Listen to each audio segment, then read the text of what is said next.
We've got 7 different races tonight in hopefully just over 2 hours.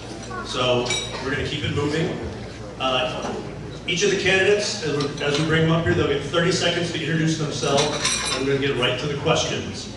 The panelists have a lot of latitude, but I have veto authority if they go run off the rails a little bit. We're going to give the candidates 90 seconds to answer the question. The panelists are allowed to ask one or both candidates the same or different questions, but we've got to try to keep moving along. And for panelists, short questions and answers are always encouraged as well. So we'd like to run through, if possible, 3 sets with the panelists. I'm going to let the panelists introduce themselves so we can get started. So, Matthew? I'm Matthew. Oh, thank you. She wanted to be first. Jennifer and I have worked together, so she's going to be good at covering for me. My name is Matthew Helmer. I've lived in Key West for 24 years. Many of you know me from the Tropic Cinema, which is now in and I serve on the board of the Miami and chapter of the Red Cross Board of Directors, Art and Public Places for Key West, Citizen Editorial Board, and the board of SOS Foundation. Thanks. Hi everyone, my name is Jennifer Wolfsrusso, and this is, I don't know how many times I've done this, several times now, but I've been a Keys resident for over 10 years. I'm the local attorney. I'm also a business owner. We own a business on Wall Street, Upper Wall Street, called the Green Pineapple.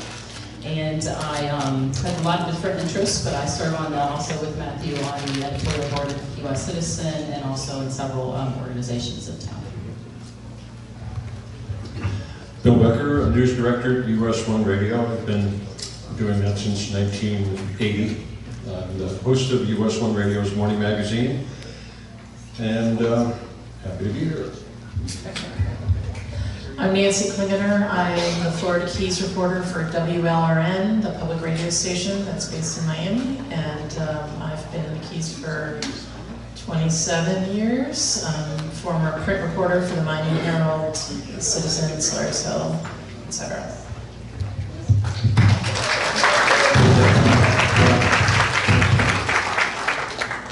So those are our panelists.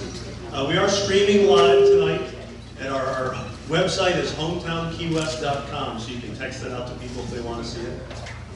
Feel free to let me know if you're watching. Let us know, and we'll call you out from whatever state you're in. I know at the last one, the county manager and the city manager were both watching. So it says right now we've got 8 people in view. Let's get right to it, and then as we usually do, we'll take little breaks along the way. They're very little breaks. Okay, we have 2 candidates for Keys Energy Seat D. These were the 2 top vote getters.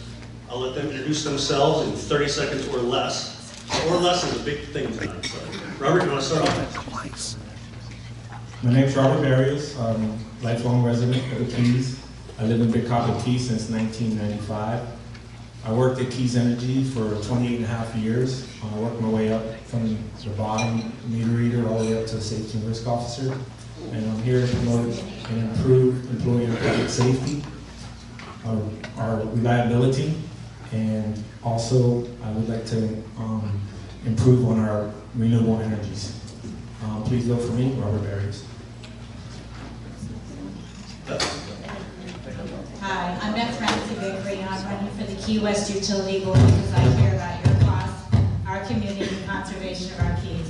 For more than 10 years now, when the time came to show up and do the work on our county's local utility and conservation policies, I was the only one there.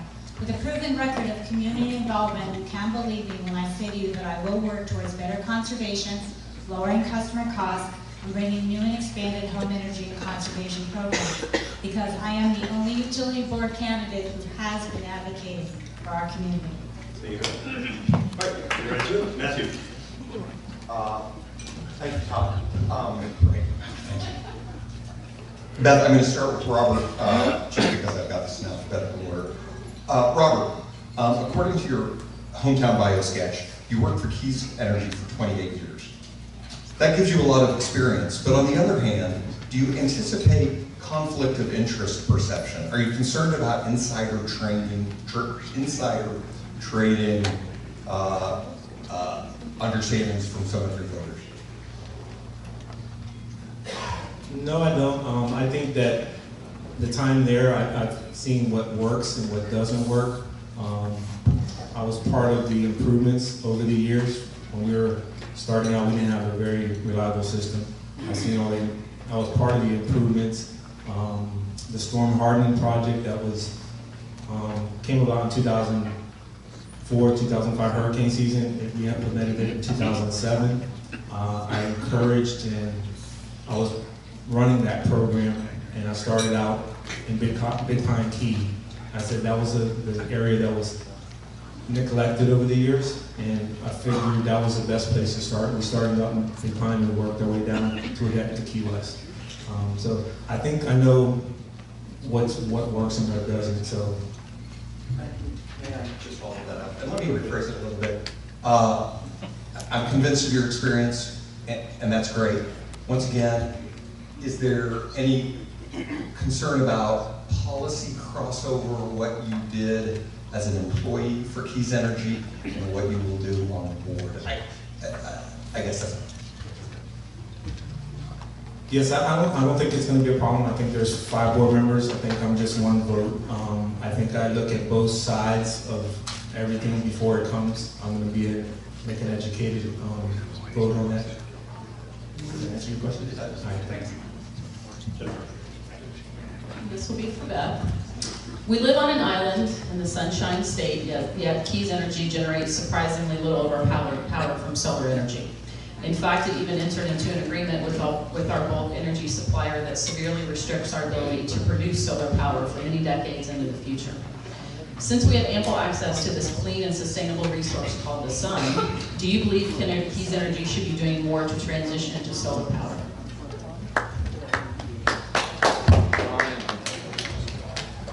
I believe solar is the future for renewable energy. I think there's a lot of new solar technology that's coming up. I don't think we're quite there yet.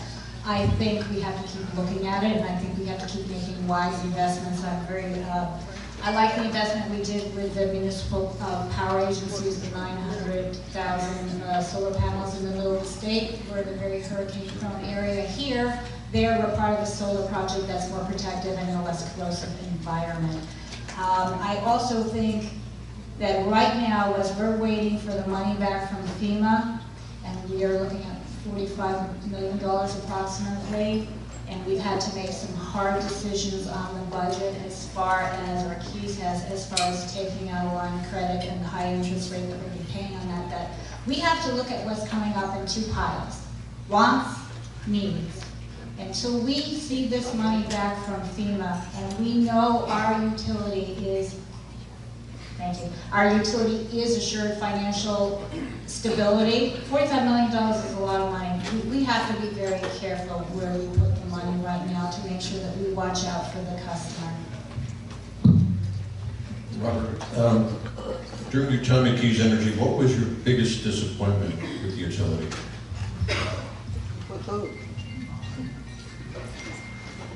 I would have to say we've downsized quite a bit over the years. When I first started there, we had 247 employees, and we're down to probably 130. So we're doing a lot more with less. So I've seen a lot of old timers leave, and the way that they came about was more through attrition. But I don't think that was a disappointment. It was more like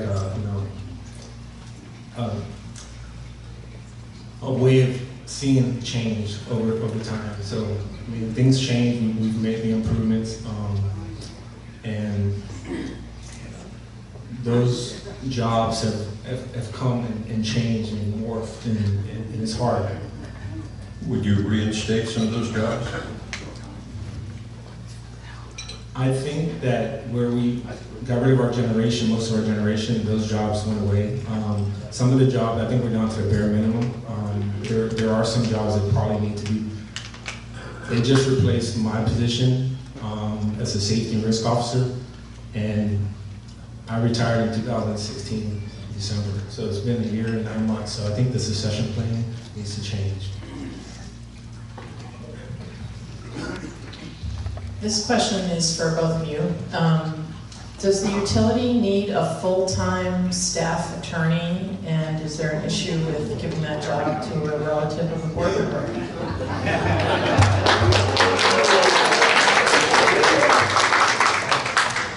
No. I don't think there's a need for a second attorney, and I don't think there's a need to have that position. Like, that's another one of the jobs that wasn't replaced right away. So bad timing, it smells bad, looks bad. That's all I have to say to that. For the same reason, there are no doctors on our hospital board. The public doesn't need utility board members who might be inclined to watch out for their own. The public deserves utility board members who are unbiased and will watch out for them. If I might expand on this, I left several messages for the Keys Energy local union, trying to present to them. They would not even allow me the opportunity to meet with them. They chose to endorse one of their own.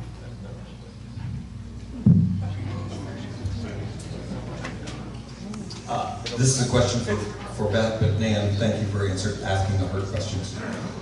You mentioned our vulnerable infrastructure. How can we harden our infrastructure for storms best? Is burying overhead cables a viable idea? That's one of those 6 half-dozen things. There's good arguments for and against on each. The big problem with burying underneath is it's usually 4 to 5 times more expensive. It also actually does a lot more environmental damage. We are on a different island where we've got fill in some place, we've got coral rock and others. It doesn't always work. Then becomes the problem, if there is an issue, getting to it.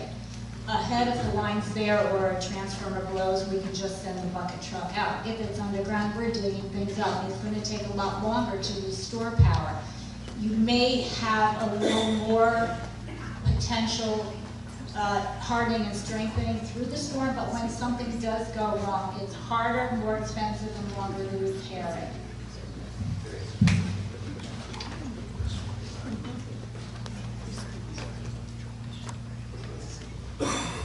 This is a follow-up on Nan's previous question. If you're elected, would you pledge to support and to foster Keys Energy adopting the anti-nepotism policy? Yes. There is a nepotism policy in place already, and I think it's followed in most cases. There's a lot of good people that were turned down for jobs because they had family members in leadership roles in this position. So it's in place right now. I think it should be, administered better. You don't support any changes to that policy based on the current situation? Oh yeah, it should be made clearer that the policy needs to be enforced. Beth, you were involved in one of the most contentious issues to come before the utility board, the electrification of no-name Key. How do you think that's going to stand you with the board and with the management of Keys Energy?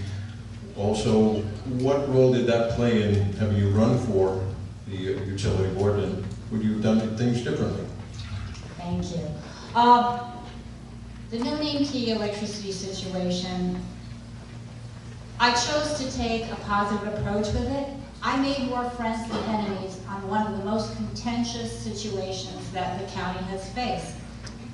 And I feel good about the way it played out at the end.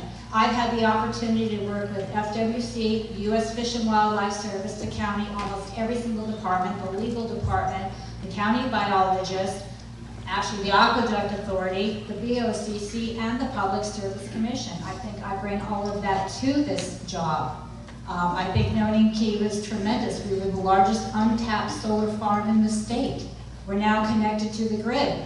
Grid tie is happening more and more. My dear friend Kathy is sitting right here. She's got one of the largest solar systems on the island. We took my 2.5 kilowatts, added it to her 2.5 kilowatts, and we've got a 5 kilowatt system that's grid tied right now. I wouldn't change a thing. I'm very happy for the knowledge and the experience that I've learned. And it made me go forward. I spent the next 10 years, I attended over 300 meetings addressing our local utility and conservation issues, updating the county's comp plan, writing the land development code. All of this brings to the board, and the community involvement. I've spent hundreds of meetings just through the community, from our business events to charity events, from Big Pine to things in Key West. All right, Robert, this will be the first time somebody from outside of the city of Key West will be serving on the utility board. What position and what responsibility does that carry? Well, first off, I think it's long overdue that they had this position created. The whole time I worked there, I couldn't vote for my board members, so I felt kind of left out. But it's not just the Keys, it's everybody that gets an electric bill who I'm going to be representing. I think everybody has a voice and should be heard, and knowing all the different Keys from my time there, working on Big Pine, Cudjoe, Sugarloaf, you name it, I know all of the different needs. Going back to when we started the storm hardening project, and I started out in Big Pine Key, I brought a lot of cleanup issues to make it more reliable. We had a Delta system up there, so we had extra wires that could potentially fall down and cause outages. So we removed some of those wires that didn't need to be up there. So we streamlined the process when we were replacing the poles. So I think it's the added responsibility for that, knowing what the customers in that area needs. We have a couple minutes left. Anybody got some short questions that have relatively short answers? Give it a shot. Okay, great. Beth, you mentioned FEMA, and I'm going to be asking some questions about FEMA today. We are getting signals from Washington, as we get signals from Washington, that the role of FEMA in natural disasters is going to change. Meaning to me that we can depend less upon FEMA for help with catastrophic weather events like Irma. How does your board deal with that new role? The board actually just started a policy in the last board meeting. They're going to start putting $1.2 million per year in a hurricane fund. I've been attending these Keys Energy board meetings for 2 years, so that's something I'm trying to stay up on the policy making of the board. And I'd like to actually follow up on Nancy's earlier question. Can we, we're trying to keep it Okay. tight. So. Robert, quick. Yes, I was at those board meetings too. They're making the changes for the upcoming hurricane seasons, and I think it needs to be we need to be less reliant on them, but it's kind of hard if we went so many years without a storm that you can't just keep tying up money for a rainy day. But I think what they're doing is a good step in the right direction. Anybody else got a quick one? Thank you, guys.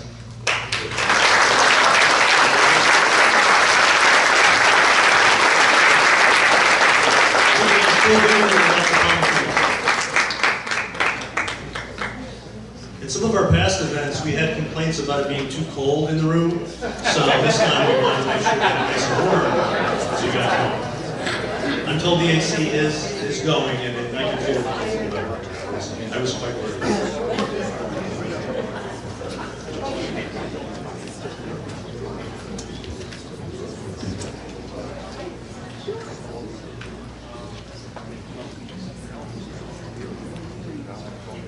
All right, guys, we're going to keep moving right along. Obviously, you see our sound has gotten worked out. Part of that's because, as always, we have Kelly from AV in Paradise. I don't think she's doing much, but can you imagine fighting that all night, your feedback and stuff that she's got? So, moving on. Guys, why don't you introduce yourselves? Why don't we start on the other side? Phil, you introduce yourself. My name is Phil Goodman. I'm the current commissioner of District 2. In my second term, I have also been fortunate to have been elected chairman for the past 3 years. I'm a chemist. I have an MBA degree, a private sector businessman. I'm running on my record as a fiscal conservative, one who's helped transform mosquito control into a really technology-based science. I think our results speak for itself, and we've kept this community safe. Thank you. Ralph? I'm Ralph DePalma. A lot of people in the Keys know me as a photographer, but I used to work for Florida Keys Mosquito Control District for 2001 to 2014. I've lived in Florida all my adult life. Miami, Cape Canaveral, worked on the Space Shuttle program, and been in the Keys since 2001. With mosquito control, I installed the first data systems, the first network from Key Largo to Key West, installed the first database, the first aerial tracking systems, the first mosquito truck tracking systems. All of our inspections are tracked, and we built quite a bit of technology. Thank you, Ralph. We're going to go to Mr. Helmrich. We're still working on the whole short question, long question. This is going to be a long night. He dresses well. Thank you. Thank you. Ralph, I have a question for you. I have to confess, I was under the impression that the mosquito board was a pretty tranquil group. In October 2016, you wrote a locally published essay making accusations of partisanship and mismanagement on the Mosquito Control Board. Is this a board you feel you can work with? What improvements can you make? And if you want me to remind you about this article, I'm happy. You know what I'm talking about. Okay, thank you. That's my question. Yeah, the board has been going through a lot of issues. I mean, from the retirement of our director in 2011 until now, we've made a lot of changes in the budgeting. Most of the arguments have been about budgeting, GMO mosquitoes. There's been a lot of contentious issues on the board. I believe I can work with all the board members. I believe I've got enough experience to, with those issues, to work with all the board members. I don't think I accused anybody of any impropriety. And I'm not suggesting that you did. It was a, it was a rabble-rousing article. And I'll pass it down to you. Well, I get a little passionate about it. I've been working there over 13 years. I've got a lot of friends there. So I hated to see what was happening with them. Oh, the GMO mosquitoes, yes. This is the first time we've ever had to have sheriff's deputies at mosquito control board meetings. Yeah, we never had to have that. You can see the photo. A lady with a baby carriage, and the 3 deputies told me that they had the SWAT team up on the roof. Those babies can get out of control. Jennifer. This question will be for Phil. You've been a champion of GM mosquitoes, and now we hear reports from the Cayman Islands and other places that where GM mosquito programs have been implemented that have shown that the cost of such programs are quite high.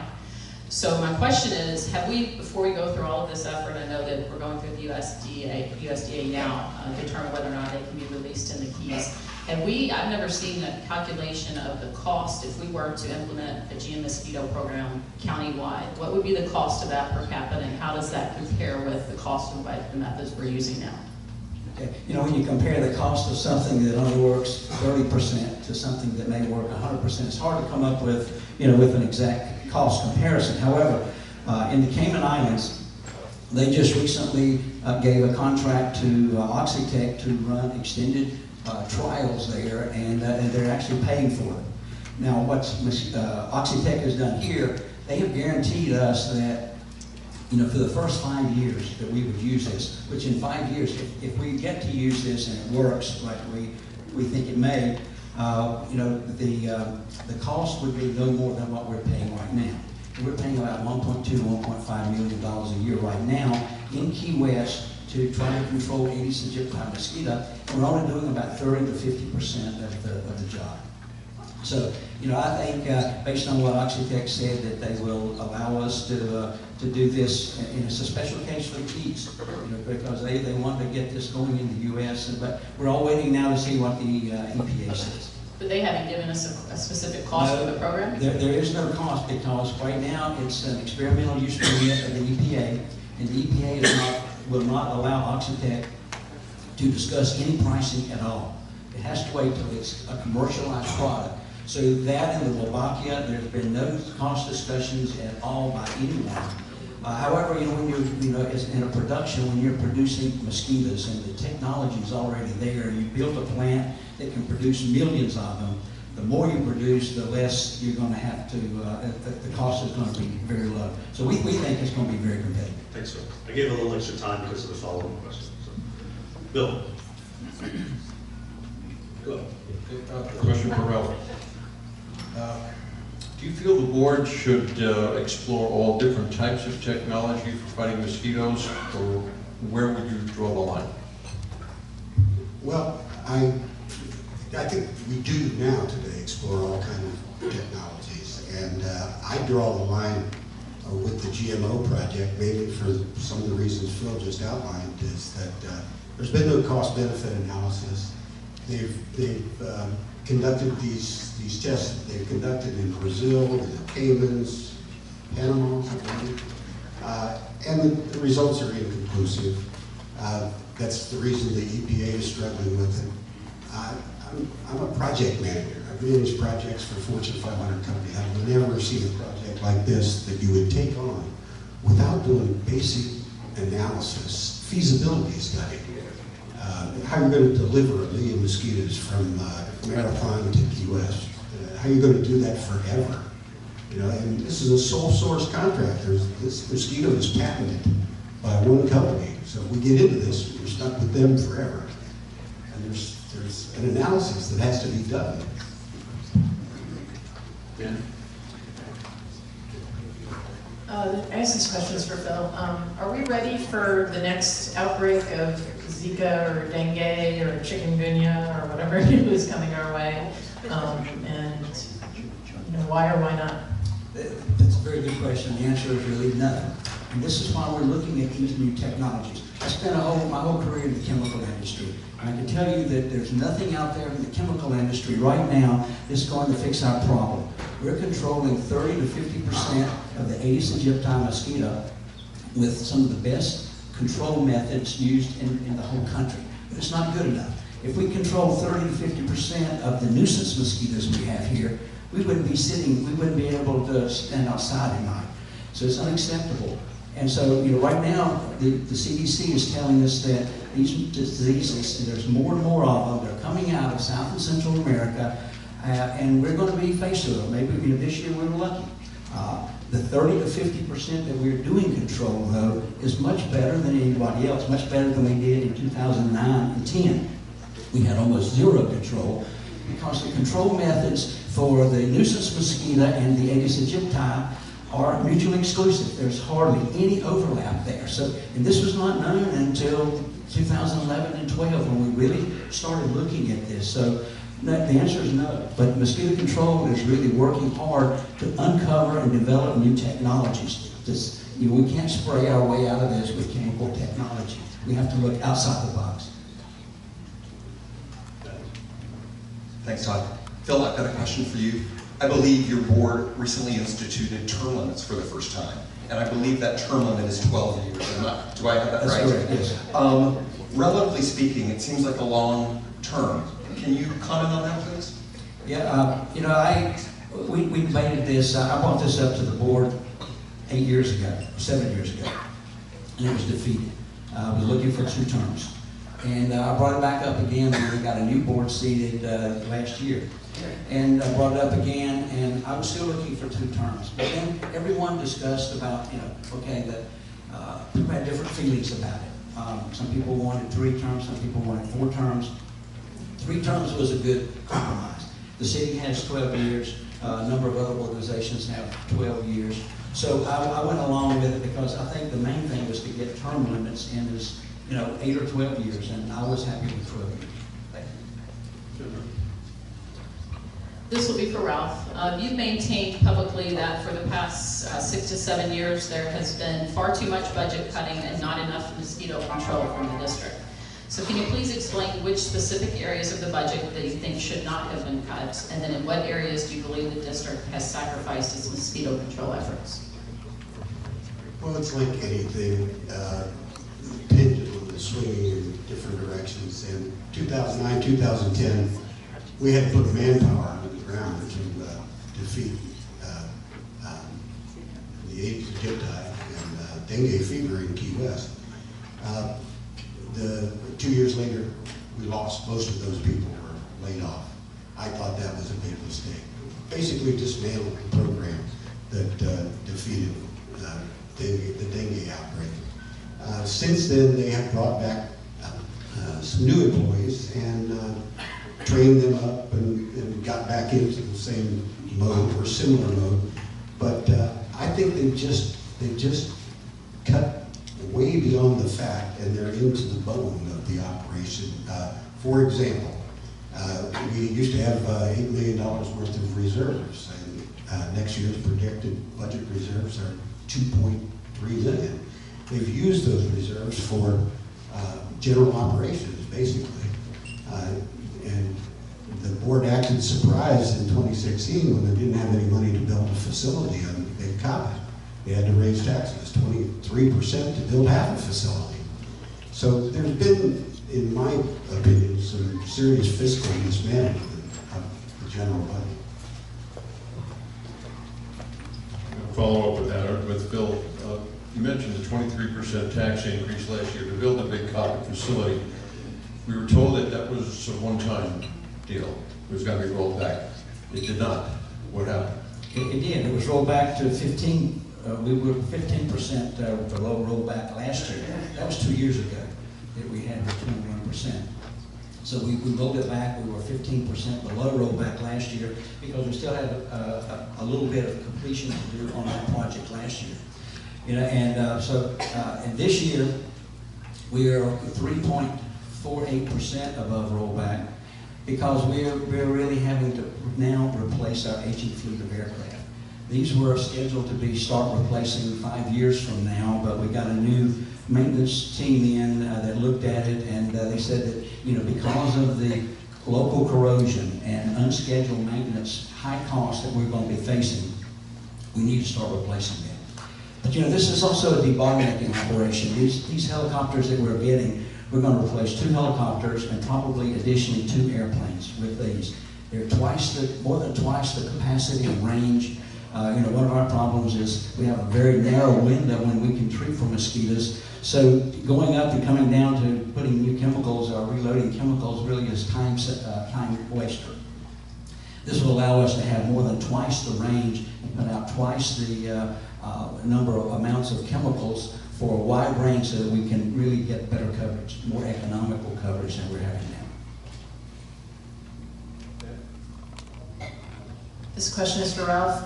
We know you oppose the use of GMO mosquitoes. How do you feel about the use of NAILID, the adulticide for Aedes aegypti? I always seem to get the nailing question, you know. But it's a very nasty chemical that we use very judiciously, and it's been used in the Keys for 3 decades, and there's no real replacement for it right now. As soon as we can replace it, we should replace it. But it's just one of those things. We're down to a quarter an ounce per acre sprayed from airplanes with NAILID. We notify beekeepers, we notify everybody else when we spray to try to limit the impact. But NAILID is just one of those chemicals we try to get away from. We used to spray NAILID 33 times average season with a big pine. Right now we spray NAILID there about 3 or 4 times. So we've reduced it by going to larvicide, which is a much more friendly, environmentally friendly bacteria, basically. It's found naturally in soil. And that's reduced our adulticiding tremendously. And the adulticide is expensive, so it reduced the type of the use of NAILID, but it also reduced the cost. The first 10 years we went to BTI, we saved the taxpayer $1.5 million or $15 million, $1.5 million a year, just in the chemical budget. So we're trying to get away from nailing, but it's impossible to stop using it. We have time for one more round. Again, quick answers are better than long answers and questions.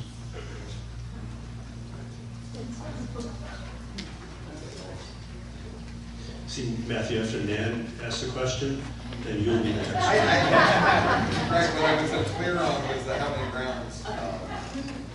I have a quick one.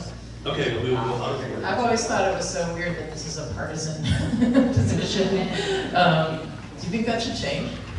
Both of you, yes or no? There's nothing more nonpartisan than killing mosquitoes.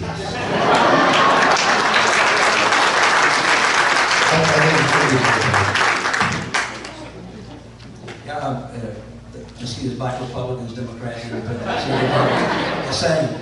And I agree with you. And you know, I think we're the only mosquito control district in the whole state that is partisan elected. The rest are nonpartisan, but you know, this would require legislative change. Note that for questions for legislation. Matthew, we have time. May I? Thank you. For all of the advances you're making, we are paying for those. How do you contain budgets while doing your job of killing mosquitoes? That's the question. Yeah, you know, this one is a good question, because to me, it's not about raising taxes as the first thing. It's about using your money wisely, planning how you're going to use it, and cutting costs and debottlenecking. This is what we've been doing. We've maintained our operational budget since 2012. It's only grown 3%, including this year, in total all those times. And we've done it by really eliminating waste. There was a lot of waste in mosquito control. We've done a lot of eliminating it. We be sure that people have full-time jobs and they're working. And you know, I think it's paying off. And we also changed the culture of mosquito control for this too. In our meetings today, you hear people say return on investment, cost-benefit analysis, efficiency, effectiveness, things that you never heard in the past, because we really are trying to operate with a lot of good business principles as well. Ralph? Well, the technology improvements are absolutely necessary, but it's a business that takes both technology and just old-fashioned manpower. You have to be efficient in your operations. You have to know where to spray, when to spray, how often to spray. We broke Key West into 7 different zones during the dengue outbreak, so that we could eat the elephant one piece at a time, instead of trying to find out where the Aedes aegypti were on the overall 2x4 island. We broke it down to like 1,200 households per inspector, so that the inspectors could go there once a month and inspect. And there were some side effects of that. The people actually got to meet their mosquito control inspectors and get to know them by first name basis, and they were educated about how to not breed mosquitoes that way. So I'm a technology guy. I love technology, but there are things that you have to do with people, and you can't get away from it. We have to be judicious about it. We're not giving them tons of raises. People work for mosquito control. They like their jobs because, you know, they're doing something positive for the community, not because they want to become rich. It's difficult to cut farther than what we've cut. We've cut down to the basics now.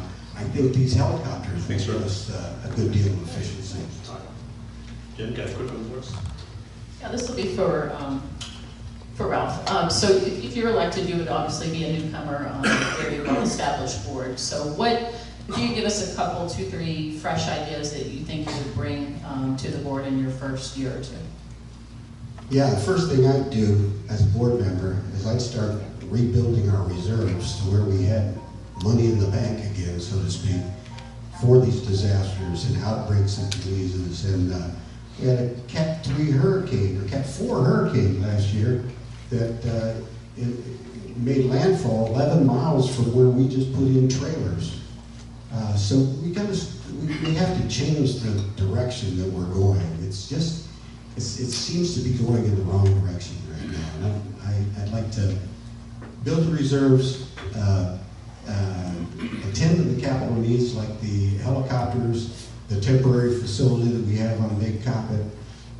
We have to maintain our technologies. Everything changes. 18 months in the technology world is a lifetime. So we've got to keep up with everything. And I know technology, so I can add my expertise to the board. I know most of the board members also, so I think I can work with everybody on the board. Bill, last question. Hopefully it's very quick. Phil, were you satisfied with the Mosquito Control's preparation and response to Hurricane Irma? What would you have done differently? Yes, we have a plan. We have a really detailed plan, and we've followed through with our plan. We evacuated all our aircraft and our people. We came back in the second day. We were operational within just a few days, as planned. We worked several days with the Sheriff's Department. They were using our helicopters for surveillance. But we came back in and we started controlling mosquitoes right away. And in the end, we didn't have to borrow money to keep our operations going. Like some, we had a really good budget. I know that it's getting criticized by some, but we do have reserves. And we started out when I got on the board with about $5 million worth of reserves. At the end of next year, we'll have $3 million planned, but there'll be some more in there. However, we built a building and we bought helicopters. That's what reserves are for, to use, when you need it. It's not just to sit on a bag of money to say you got a lot of money. It's there to be used, and we have used it, and we've used it wisely. And I think the results of mosquito control speak for themselves. I think we've done a really good job. Thank you, guys.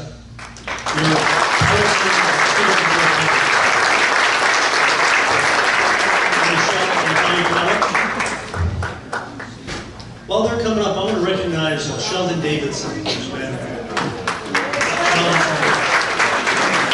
Sheldon is going to be retiring from home now, he said.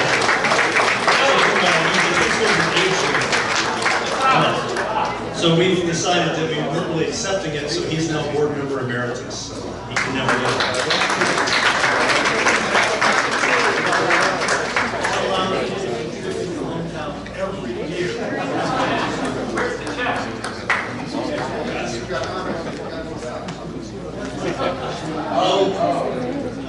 That's my fault. Guys, while we're doing that, why don't you introduce each other? Michelle, start off. 30 seconds. Well, hello there. My name is Michelle Coldiron, and I'm running for County Commission District 2 because our future matters. I'm originally from Louisville, Kentucky. I have a Bachelor of Science degree in psychology. I moved to the Keys 18 years ago and immediately got involved with my community. I'm a member of Zonta, I'm a member of Rotary, I'm a member of the Chamber. I sit on the board of directors for AHEC because I believe in the importance of healthcare. My passion is children. For 12 years, I've been a mentor with the Take Stock in Children program. And in 2009, I was hired by the state of Florida to be the guardian ad litem child advocate coordinator, representing children who've been abused, abandoned, and neglected. I'm also on DAC 3 of the Tourist Development Council. I am a proud member of leadership Monroe County. For the past 3 years, I've sat on Marathon City Council, and this year I am the mayor. I am running because I love our community. Tommy. Good evening, my name is Tommy Ryan. I'm a veteran of the United States Army. I'm also a retired New York City firefighter. I responded to 9/11 and ended up retiring a couple of years later and moving here to the beautiful Florida Keys. I got involved in this campaign here because of the aftermath of Hurricane Irma. I live in Big Pine. Big Pine was the hardest hit key, and we literally sat in our own crap for too long. I went to a Board of County Commissioners meeting, and I asked the commissioners to all collectively. You'll have more time to do other stuff. Matthew, 30 seconds goes fast. Sure does. Thanks, Todd. Michelle, I want to put a question to you because you mentioned the TDC. The BOCC approves all TDC expenditures generated from event taxes, most of which go to marketing efforts. The TDC can also spend money on capital improvements for county and not-for-profit infrastructure. In your opinion, should we be spending more on advertising to attract tourists or more on improving the product we're trying to sell? So thank you, that's a very good question. The money from TDC, actually, it goes marketing, capital, and also events. So there's actually 3 stool legs to that stool, and they're all correct. And that makes sense, that you would want the most of your money to go towards advertisement, but you don't want to dismiss the importance of bricks and mortar, because if you get a person here and they have a bad experience, they're not going to come back and they're going to tell everyone else not to come here. When you look at our parks and our beaches, and the fact that the TDC money can go for that and can help improve the quality of the beaches and the parks, that's not only a benefit for the tourists, but more importantly, it's a benefit for the families that live here.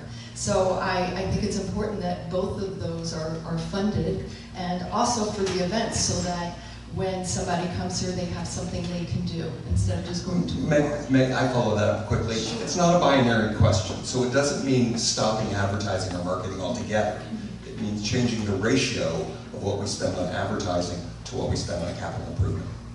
I believe right now the ratio is working. The DAC has the ability, if they don't like the ratio and if they feel that extra money was in capital, they can request that those monies roll over. I believe with the nonprofits and some of the visions that they have and how they will improve their facilities, it would behoove the DACs to save a little money in the reserves in their capital, which was budgeted for capital, keep it there so that money is available for projects. This will be for Tommy. It seems like you and many residents of your district often feel like they get the short end of the stick when it comes to the amount of funding and allocation that is going to the lower keys. So my question is, what specific actions will you take as commissioner to ensure that your district is treated fairly and equally by the BOCC? Well, I would actually recognize the district.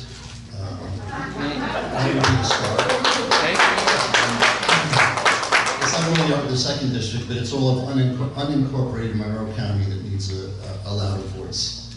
And I think I could be that loud voice. I think that there's many things that we need to do. You just brought up the TDC. I firmly believe that it should be shifted over more to some bricks and mortar, especially after we went through a Category 4 hurricane. There's a lot of places that need some extra building. There was a request to put in a band shelter in Big Pine Key Park. That would have been an incredible boost of morale to the community, and it was turned down. So those are the type of things that we need to work on, that should be going on, especially after a Category 4 hurricane hits you. Michelle, the county currently allows higher densities for affordable housing. There's a proposal out there to increase the density in the unincorporated area. Do you support that? So I'm guessing you're talking about Goal 109, which in the conception of that started right after the hurricane, when the county realized that the workforce housing issue was even larger because so many people lost their homes. And they came up with Goal 109, and one of those issues would be to increase the density, as there was a lot of other topics as well. I would almost say that was a year ago, and they still haven't approved Goal 109, so I don't see this urgency in changing the density right now for a goal that hasn't yet even been formalized on paper. I think it would make sense if you take different areas, almost like an overlay, and say in this area it would make sense to have an increase in density because this is where the workforce population is and this is where the work center is. This question is for Tommy. Are you concerned that because of the issues we had last year after Irma, that not as many people will evacuate next time there's an evacuation order? And what do you think, if anything, the county should do about that? Oh, I think absolutely. It's a double-sided sword, because you have people who stayed, who said they will never stay again, and you have people who left, who got stuck up in the bottleneck of Upper Keys and said that they will never leave again. I chose to stay. I came into Key West and stayed in the Category 5 building. I was taking care of 65 other people and 2 flamingos. And we were very safe in the Category 5 building, but it was also in Key West, you know, as we tend to forget, it was a Category 1 here. It was not a Category 4. So it is a big concern to, you know, to get people out of here. And, you know, safety, we just saw what went on in North Carolina. Safety is a concern, and we need to, you know, take care of our people. There were issues with taking care of people who needed to be brought out of here, who weren't brought out in a timely fashion. So we need a lot of work. I mean, the storm really brought up issues for us that we need to address. I believe we're starting to address them, but we do need to do more. I think the decals on the windows will work, and the police officers who are up there said that they were the things that were good. Not the little notes saying somebody's name on it, I'm friend of. Michelle, let me put a question to you that was kind of asked with Tommy. Your challengers in the Republican primary campaigned on the opinion that District 2 below Marathon is poorly represented by its commissioners. You're currently the mayor of Marathon, you're still the mayor of Marathon, right? Which may appear to make you even more Marathon focused and less involved with the lower keys. How do you deal with that concern? I would say don't judge me by my zip code. Don't judge me by which key in District 2 that I live in, but judge me by my actions. Judge me by what I have already accomplished while living in Monroe County. My work with the Guardian Ad Litem program. I was the child advocate coordinator for all the children from Marathon through Key West, which is District 2. So I'm very familiar with the district. Look at my actions and how committed I have been to not just Marathon, but the entire county. After the hurricane, I took an oath to my city when I was sworn in that I would be there for the residents of my community. I was there 2 days after the hurricane and didn't even go to my own home for several weeks, doing what I needed to do to be for the representatives that I represented. That's who I am, that's what I'm made of, and that's exactly how I will be when I'm with District 2. I will have an open door policy on Ships Way on Big Pine. I will attend everyone's neighborhood association meetings and have my phone number is on my business card. It's my cell number. I'm very approachable, and I think that people will find after they see me that they can trust me and that I'm here to listen and to help people with what their concerns are. Jennifer. I'd like to ask this of both the candidates if possible. On Wednesday, the Commission will decide the fate of the 300 additional ROGO allocations being offered by the state to help develop affordable housing projects in the Keys. Do you believe that the county should accept the additional ROGO allocations, and if so, how should those units be allocated and restricted between the various municipalities? I don't believe that they should accept them. I think that that is going against the comp plan that the county's worked on for years. We have, before this storm, there was still 475 available ROGO units. And I think that this was a ploy to throw in there from the governor saying, here's 1,300 ROGO units, and divide them up in the county. And the stipulation to be out, that people would be out of the area within 48 hours. You're trying to get these for workforce housing. So if your workforce leaves 48 hours ahead of time, how are you going to enforce that? How are you going to get them out? There's a series of problems with that. And and I think it's a direct attack on the home rule of the county to change it. And what's to stop the next governor from coming in and saying, well, here's 8,000 ROGOs. Be out in 72 hours. So you're opening up Pandora's box with that. Michelle. So we're a state of critical concern, and in 2023 we will be at build out, and there will not be any more ROGOs allocated. At that point, the county will be in, hopefully, a partnership with the state on how we're going to address the thousands of property owners who have a right as a property owner to build but don't have a ROGO. In the city of Marathon, we saw that we had the need for affordable units. So it was our city council that wrote a resolution asking the governor for 300 units because we knew we had the need. We were a little surprised when he came back and offered 1,300 for the entire county. I feel that if you can reword your comp plan and your LDR to ensure the natural resources aren't negatively impacted, to make sure that the infrastructure is in place, the roads and wastewater and stormwater can handle the 300 units, and that there's an evacuation plan in place for those people who are in those units, then I think we could accept the units and put them in the bank. And then, if we find a good project, if the units that we currently have are being used and we see that there's a need, we have those units in the bank. That also helps us against any mitigation come 2023 when we ask the state to help us. They could say, well, you didn't take those 300 we offered you earlier, so you're on your own. Bill? Okay. Michelle, prior to the primary election, the Key West Citizen recommended a vote for one of your opponents at the time. And I believe the editorial in the Citizen said something to the effect that they questioned your grasp of the issues. How would you respond to them? I have to say I was a little surprised. I feel that my involvement in our community and my sitting on Marathon City Council for the past 3 years, that I completely understand the issues at hand. Not only that, I have attended the Planning Commission meetings off and on for the county for over the past year. When I knew I was going to run, I started attending all of the county commission meetings. I've attended them from the moment they start until the very bitter end, every month, regardless of where they are. And I also sit with the county commissioners in group meetings that we have when it's a multidisciplinary group, where we discuss issues such as road safety and ROCO and the environment. So I guess I just better speak a little louder and let people know that I do comprehend the issues at hand.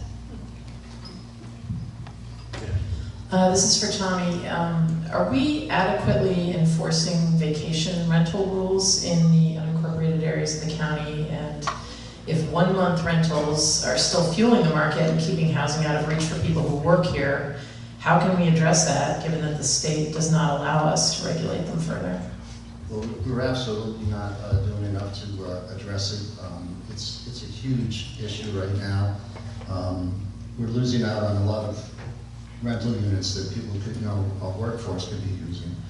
The county's, trying, different programs. They have people working the computer, but when you do anything on the computer, as soon as you institute a program to start investigating it, the new program is out to get around that program.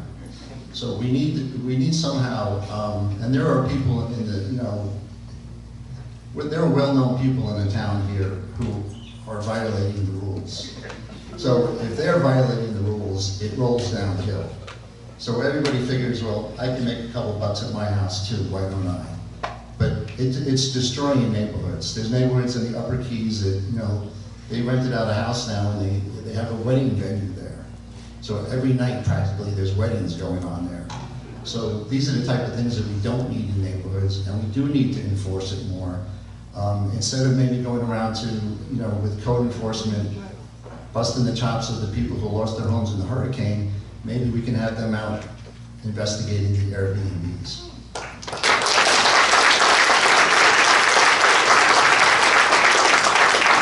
Trying to stay on time, so we'll call this a lightning round. Let's try that. Something short questions and quick answers. Michelle, I want to mention something that you mentioned. All candidates talk about the importance of increased workforce housing. When we are already unable to efficiently evacuate the Keys for catastrophic weather events, or to get Keys residents back home after storms have passed, how do you propose we resolve this problem? See, Matthew, lightning. It's never answered. Lightning means lightning.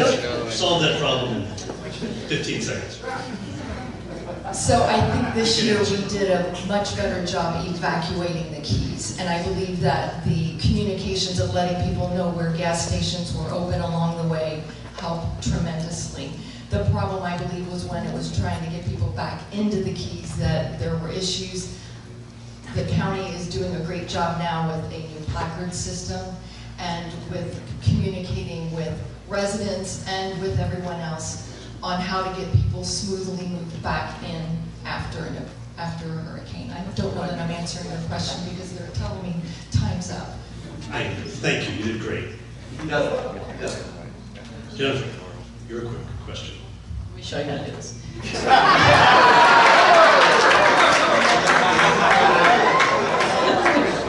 Term limits for BOCC members, yes or no? Yes. Is this for both of us? Yes. Would you agree to sponsor a resolution adopting one? Sure thing.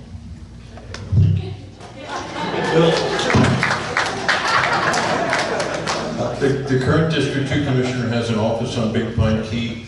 If elected, where would your office be? Mine would remain right there on Ship's Way in Big Pine with an open door policy. This will be my full-time job, so I will be there from probably 10 in the morning until 5, and then I expect to be at neighborhood meetings afterwards and out in the community, and not just taking care of the community in District 2, but the whole county. Tommy. I will also keep it there on Ship's Way. It belongs in Big Pine. It needs to be in Big Pine because I live in Big Pine and I can ride my bicycle. All right, Dan. Here's a yes or no. Single member districts for the county, yes or no? Yes. No. Because 5 people on a dais make decisions that impact the entire county. And I think you should have the ability to know who you're voting on that will be impacting the entire county. Tommy, what? And that's also why that nobody that has held the position in the 2nd district has actually won the 2nd district. Because it goes out to the county. And there's blocks of people that are voting, and there's people that, will buy a home to run in the county.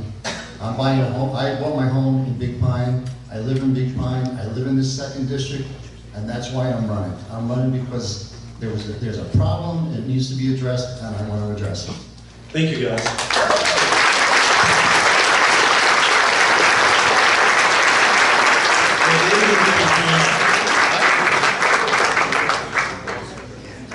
While our next candidates are coming up, I want to remind the panelists to please turn off their phones. And while they're doing that, everybody in the audience will just do that as well. I've heard a couple of rings.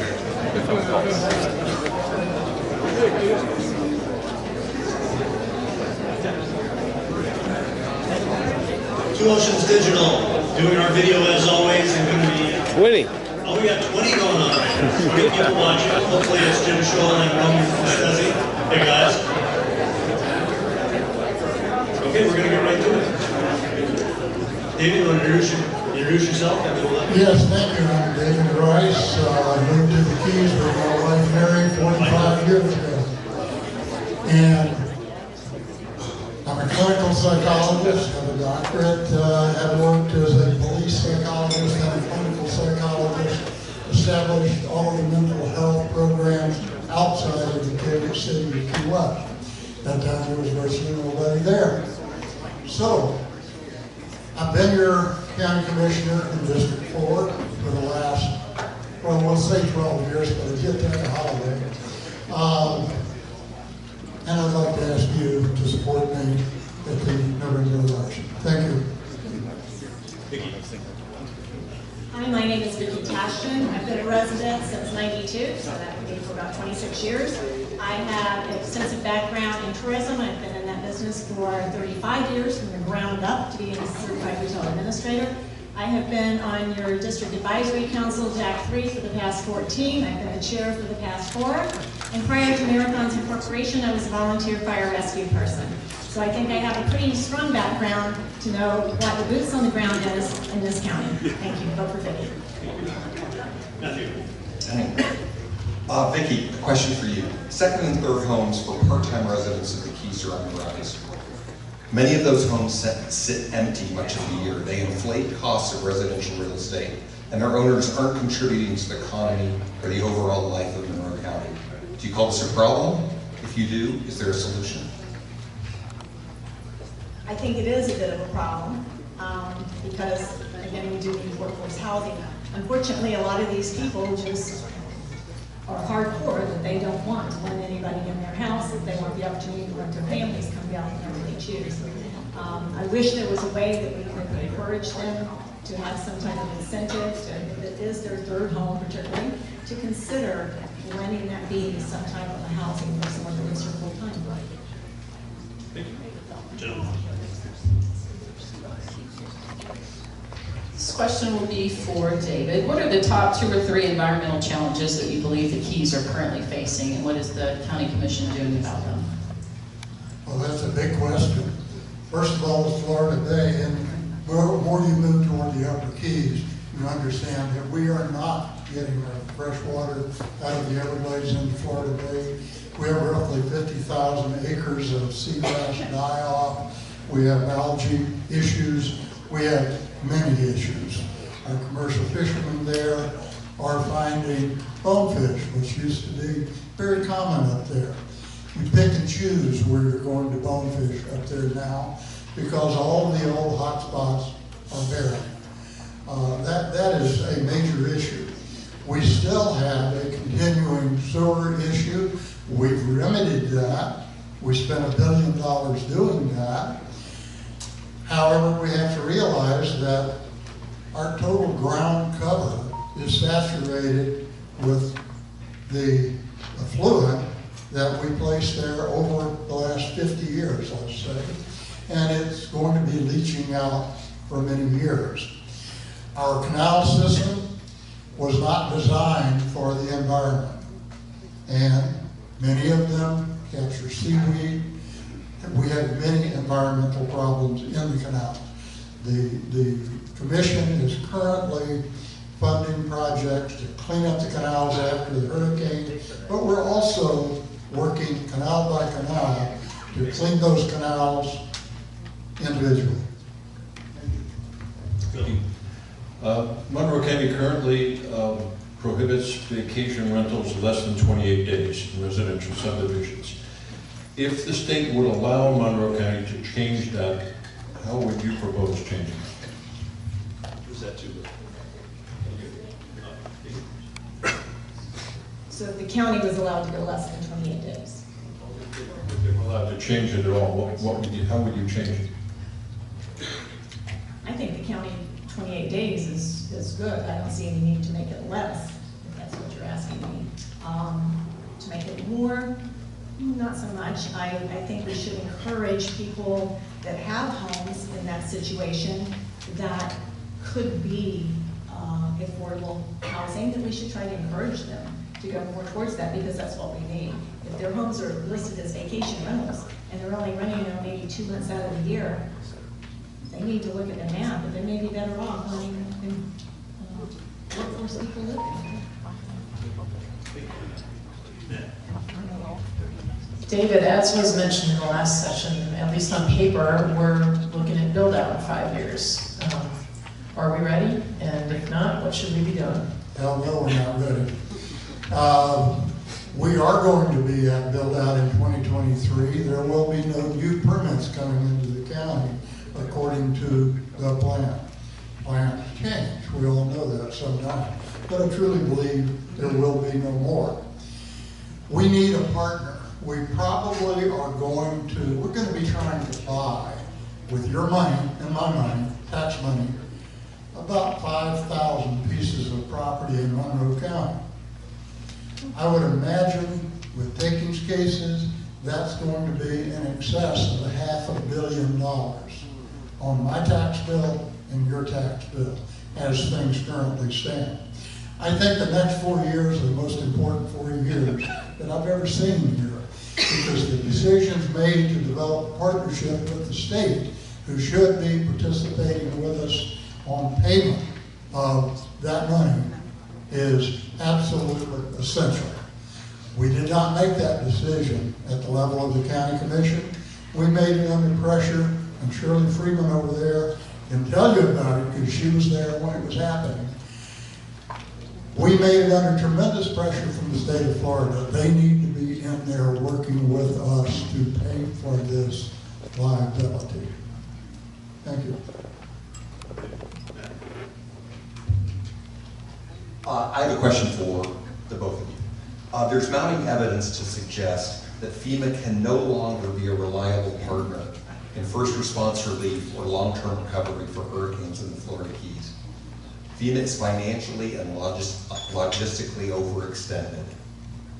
How do you propose the county mount recovery efforts, both private and public, with a shaky future for FEMA? I'm sorry? Okay. Well, you say FEMA can no longer be. I'm not sure they have been for a while. But in any case, we've been very disappointed with FEMA's ability to handle this generalized disaster that we've been hit with in many areas of the country, and it's overwhelmed FEMA. There's no difference between the county and mosquito control on that question. You build your reserves to where you have sufficient reserves to rely on. However, I'm going to lobby for something real quick that I think should be the answer. Why aren't we thinking nationally about a national catastrophic insurance that would cover hurricanes, tornadoes, wildfires, earthquakes? Everybody in this country has some kind of disaster they live next to or over. Why aren't we taking that approach, spreading the load across everybody in this country? I think it could work, but it's got to be addressed in Washington. Vicki, could you answer that question too? What does the county do in the vacuum left by FEMA? Well, I have to concur. I don't think we can rely on FEMA at all. I think they're overextended. They don't know what to do. And we do have to build our reserves, absolutely. A lot of other countries we could learn from that do exactly what Commissioner Rice just said. They have national plans, to help offset these kind of issues. And we tend to try to march to drummers sometimes that need to be changed. So David mentioned several large projects that we have, coming up, canal cleanup, and just everything that we're dealing with. I guess my question, Vicki, will be for you. How, if you're elected, how will you set your priorities on what should come first and what we can wait on as far as our funding and building up our reserves? What's going to be the most important to you? I think that's kind of a double-edged sword. Our housing, obviously, we've got 4% of the workforce that's gone, they've said so far. That's roughly 4,000 people that aren't here to work. We need to find a way to bring them back here. But with that said, we've got to be able to sustain them. We've got to have clean water. We've got to have potable water. For the fishing guides, we've got to work with the Everglades and with all the agencies to try to get rid of the algae blooms and so forth. I actually right now am a volunteer with the FWC for the Red Tide Project. And I'm testing down here in the Keys for them and sending the samples in. So we need to continue to be proactive on both of those levels. I think maybe we should probably also look exactly how much money and where it goes from what parts of the budget that we add more into the reserves, and quickly. A good question, I guess, to the previous candidates about Goal 109, the affordable housing density. Do you support increasing the current affordable housing density? You want a short answer? I would love a short answer. No. Actually, it works against us. We're moving into an area, I'm going to take a second here that I have. We're moving into an area where there are no good answers. We've got an answer over here that's not perfect. We've got an answer over here that's not perfect. Yes, we could increase density. Therefore, we would use less land. Therefore, we would have more takings cases in 2023. Takings cases and reserving, for takings cases, you want to use up all the land you can. You want to have it developed. For the opposite, moving it into the residential areas where jobs are, that's not using it. You're building larger projects. It's going to cost us in the long run. We're wrestling with that very issue right now on the county commission because we really haven't established policy to address that adequately. Question to Vicki about Goal 109. You support that?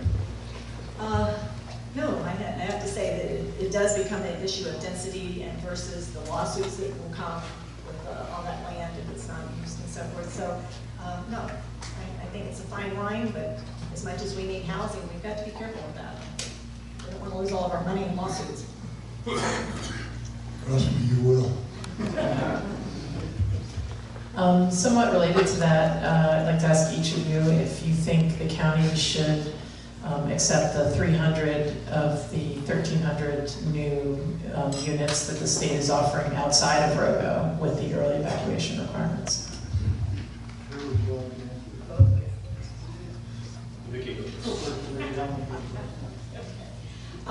Yes, I do think we should accept them. I have to, unfortunately, use the word that Michelle used, but put them in the bank. I've said it before. I think we need to take them. We need to sit on them. And if we don't use them, we don't use them. But if we need them and the comp plans and so forth are in place to use them, we should. Marathon's working on it. Key West is working on it. Islamorada's working on it. And the other 300, and Key Colony and Layton, I think it is. So the other 300 for the county, yes, we should take those. And let me say that I think Vicki got it right for where I am as well. Had a thought today. You're looking at the evacuation model. You evacuate home by home. I wonder if we have 300 first responders who don't have families in this county, because they shouldn't count in the evacuation model. Therefore, you could balance out the 300 here with the 300 there. Whether it can really work that way or not, I don't know. It was just something that I came up with, talked to staff about today. We'll explore it, we'll think about it, we'll look at it. But bottom line is those 300 units represent an estimated $600 million that won't be on my tax roll and your tax roll. So there are a lot of good reasons why we take them, we bank them, we use them to prevent lawsuits when we're facing takings cases in later years. We don't have to use them, but if we give them up, we won't ever get them back.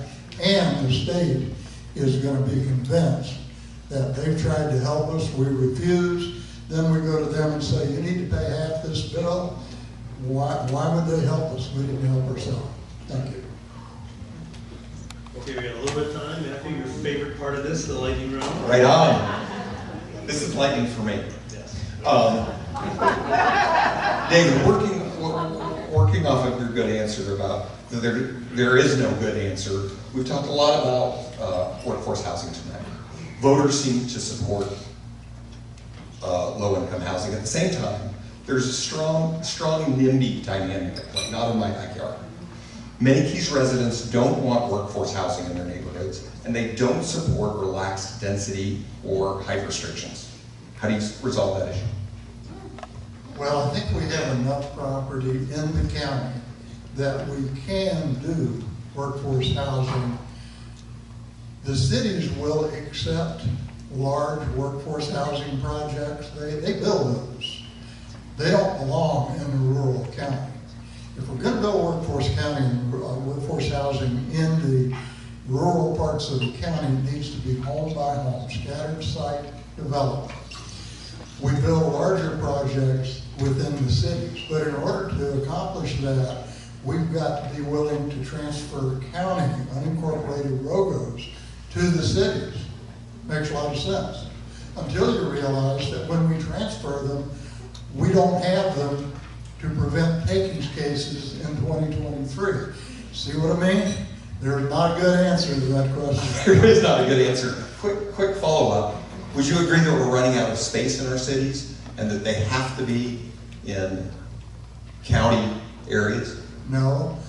We better be running out of space in our cities, because if it's an empty lot in 2023, they're going to have takings cases, and they're probably going to lose millions of dollars in that takings cases. So far, we just won one. That's good. That's a good thing. We'll win some. We lost one in 2004 called the Shattuck case. We wrote a $6 million check, I believe, for that one. Thank you, David. Non-lightning question. I'll ask my favorite question. Term limits, yes or no? What? Yes. What's the question? It's a toss-up. You can either What's the have- question? Term limits, yes or no? Yes, I suppose, but it's a wash either way. You either get what we have in Tallahassee with people who have to get Yes or no? re-educated or not. Bill? Vicki, if you're elected, what would be your primary goal, the initial thing that you're going to attack if you were elected? I think I would like to tackle county code enforcement for vacation rentals. Toughing it or slackening it off? Toughening it.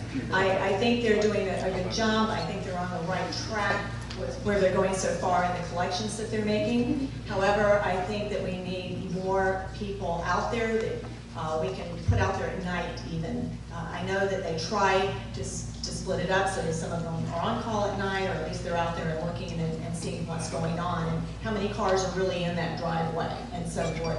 But I think we need to increase that, definitely. All right, yes or no, single member districts for the county? No. Thank you, guys.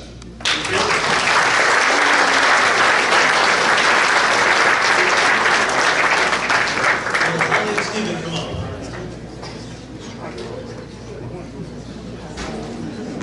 While they're coming up, I want to thank the DoubleTree. This venue sure gives us a lot more room for studios. I like the studios, but we completely outgrown. Michael Nelson and his staff did a great job today. Can you imagine setting up those chairs? Come on, guys.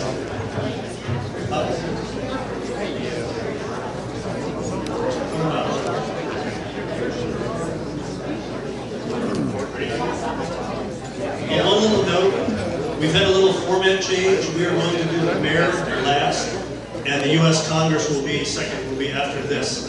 The congressional representatives live in Miami. We want to let them get on the road a little bit. All right, settle down, guys. We're going to let these people introduce themselves. Quiet down, please. Be polite. Stephen, introduce yourself. My name is Captain Steve Friedman. I live in Alvarado. For the last 18 years, I've made my living as a backcountry fishing guide, which is a little bit ironic when you consider I'm from Chicago, Illinois. I went to school in Drake University, about as far away from the ocean as you can get. Then I went and got my master's degree at University of New Mexico, and got a master's in Latin American Studies in Community and Regional Planning, and now I poll a vote for a living. Oh.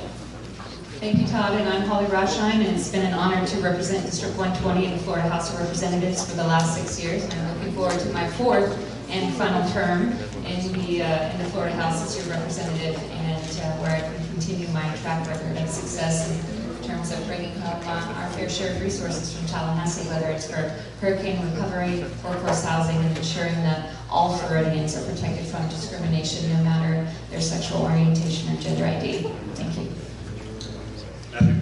Yes, sir. Representative, last year you received a 100% score from the NRA for candidate positions on gun rights.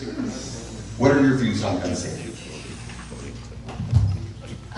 Given the tragic events at Parkland, I think it's an incredibly important issue, and I venture to say that I won't be receiving 100% from the NRA, given the gun control measures that we passed in Tallahassee. Senate Bill 7026, which included gun control measures enhancing mental health. hardening our schools and giving law enforcement the proper tools that they need to make sure that our schools and our communities are safe, and long-term setting up a commission to take a look at the improvements that we can make as a state. May I quickly follow up on that question? Of course you may. Aren't you good, Todd? Representative, would you call those measures incremental? I'd suggest to you that they don't make a real dent in gun violence. Can you respond to that? I don't want to say that I disagree with you, but we didn't do that. But we were known as the gunshine state, and I think if you look at the specifics of the bill that we passed this year, in response to the Parkland tragedy, we increased the age to purchase a firearm to 21. We instituted a mandatory 3-day waiting period, and we instituted also the ban on bump stocks. So those are 3 important issues that we tackled in a very short period of time. Yeah. Jennifer. Question will be for Stephen. You've not served in any elected offices, and you do not have any experience in state or local government. So what is your strategy, if elected, to navigate the political maze of Tallahassee and to bring home valuable state resources to your Keys? Well, that's true, but I have been elected the Commodore of the Florida Keys Fishing Guides Association, so let's not discount that. What I would do is I would stand up to special interests. For instance, my campaign takes no corporate money, no big sugar money. It all comes from people like you in the audience. You probably recognize half the people on the list there. And so I won't be beholden to anybody. I won't be afraid to stand on a chair and bang pots and pans and call out corruption. And when people are trying to mislead with maybe a Sophie's Choice, I'll call that out as well. Bill. Steve, as a Democrat, how do you feel you could make an impact in Tallahassee in a Republican-controlled legislature, an impact that your opponent could not? Well, it's interesting that we're talking about red and blue here when everybody knows that the water quality is going down and degrading as we speak. And so when you talk to people about clean water, for instance, everybody wants clean water. It doesn't become a partisan issue. So the fact that I work with a lot of Republicans on a boat every day, and we're able to have a friendly discourse, and we're also, able to agree and disagree. I think that I can bring that experience and reach across the aisle and come to some common ground. Representative Rashine, how would you evaluate the state's response to Hurricane Irma here in the Keys? Can I get that done in 90 seconds? Well, I think locally and statewide, we certainly learned a number of lessons from the response and preparedness of Hurricane Irma. And I had the opportunity to sit on the Select Committee on Hurricane Response and Preparedness. And I think that we could have done a better job as a state. I think we could have done a better job as a community, whether it's in terms of making sure we had the proper fuel, the proper amount of law enforcement on the road, evacuation times. Yes, there was much room for improvement, but I think we've learned many lessons, and knock on wood, we won't have to put those to use, but I think we'll be in a much better position should a big one come our way. Steve, since I've been beating up on the representative a little, I want to say that she arguably has a decent record for environmental legislation in a very antagonistic setting in the Florida legislature. So, are you unhappy with what the representative has done for the environment? It's interesting because my research actually shows that my opponent has a D rating from the Environmental Caucus. So I don't think that's really an acceptable grade in school. So no, I'm not satisfied.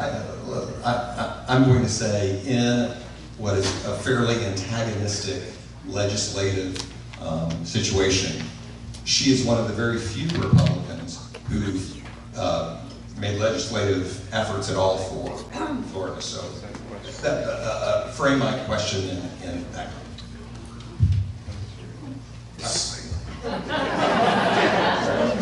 She has a D rating.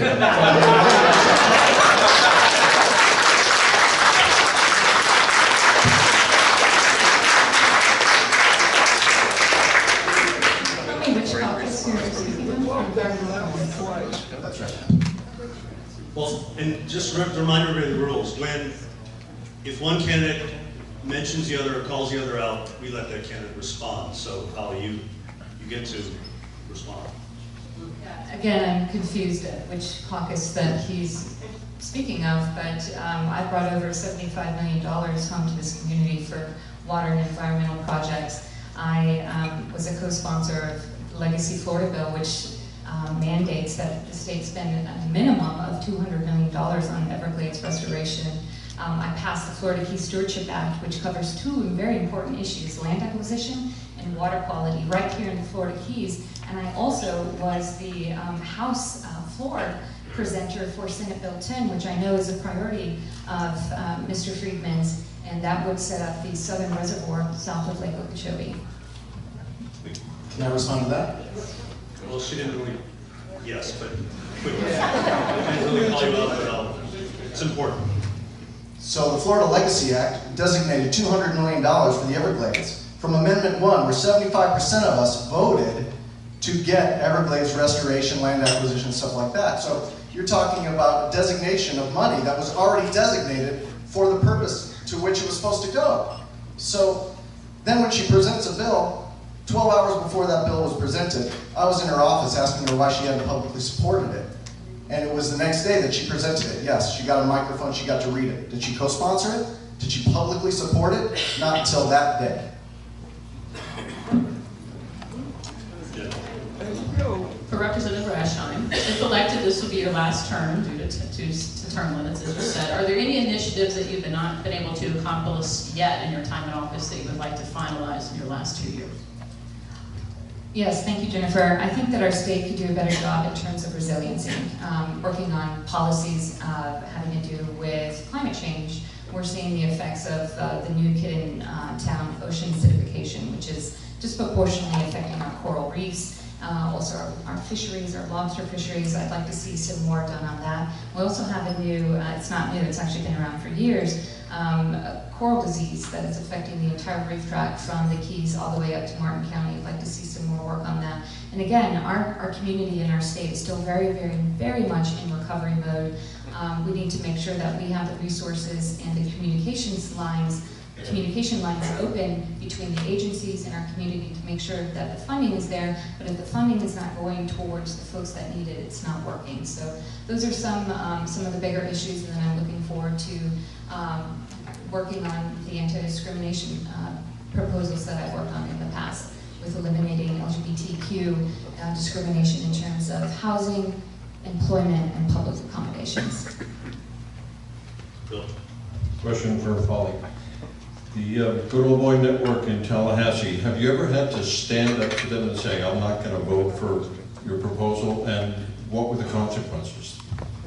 Yes, so that's a tough issue, Bill, and I appreciate that. I was one of 4 Republicans to vote to expand Medicaid because I represent one of the biggest areas, are the highest uninsured or underinsured population in Florida.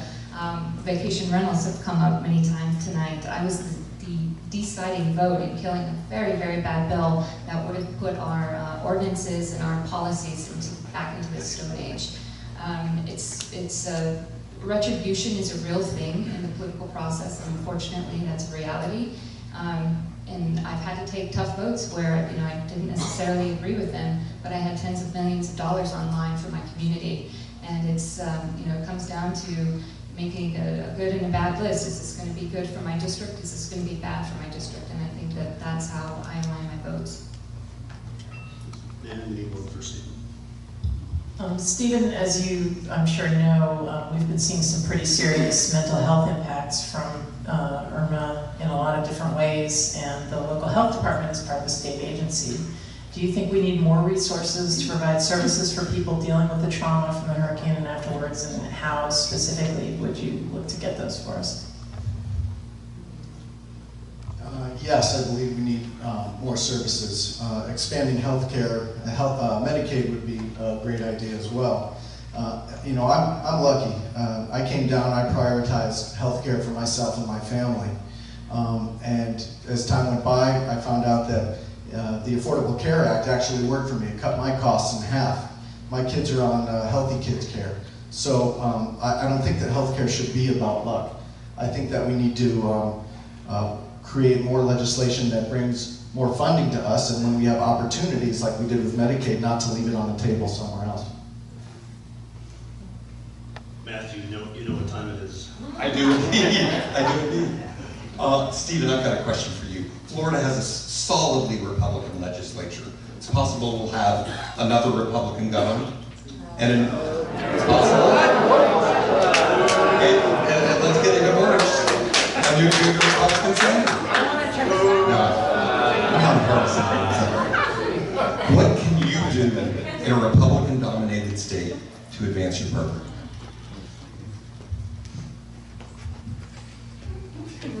Everything I possibly can.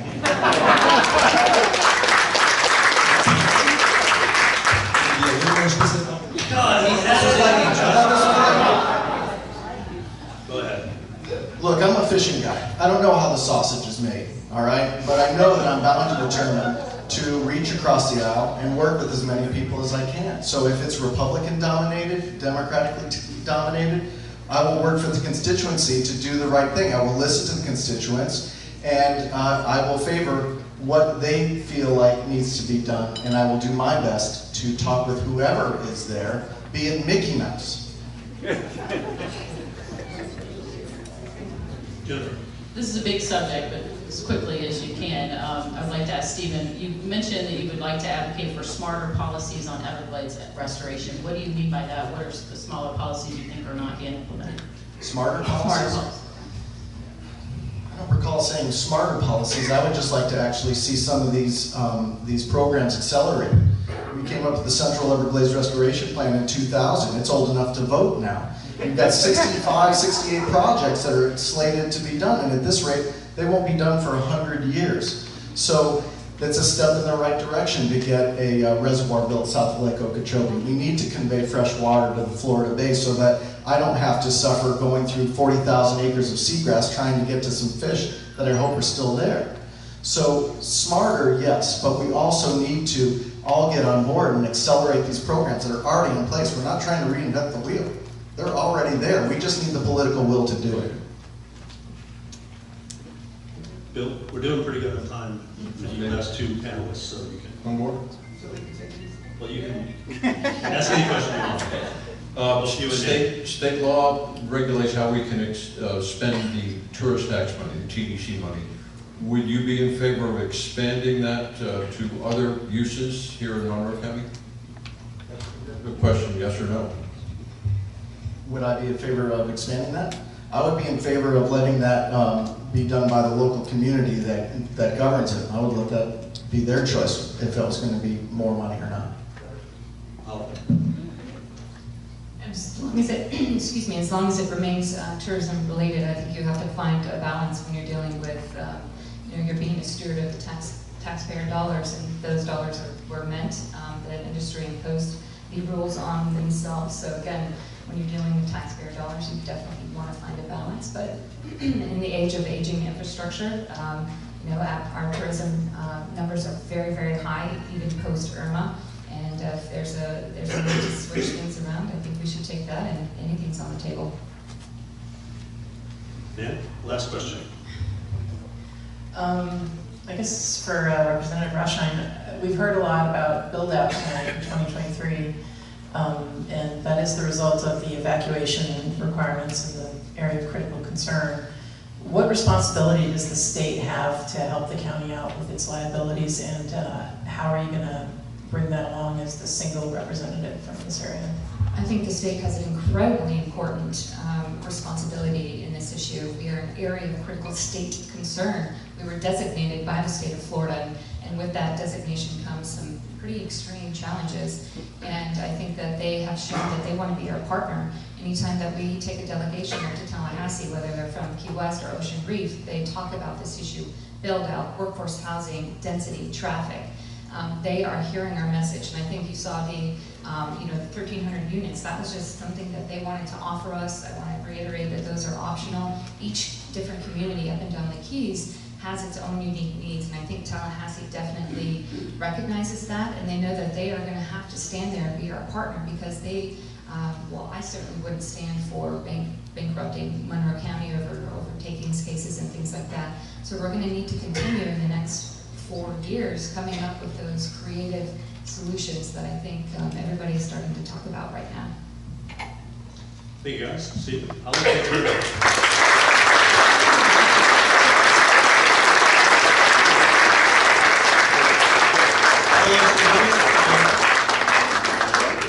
Clinton, how many people we got watching?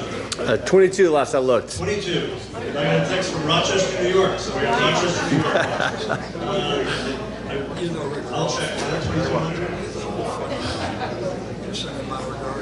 While these guys are getting their up, Joyce Griffin's in the audience today. She wanted me to remind everybody that your ballot is going to be pretty epic this year. It's 8.5 by 17, and you have to flip it over.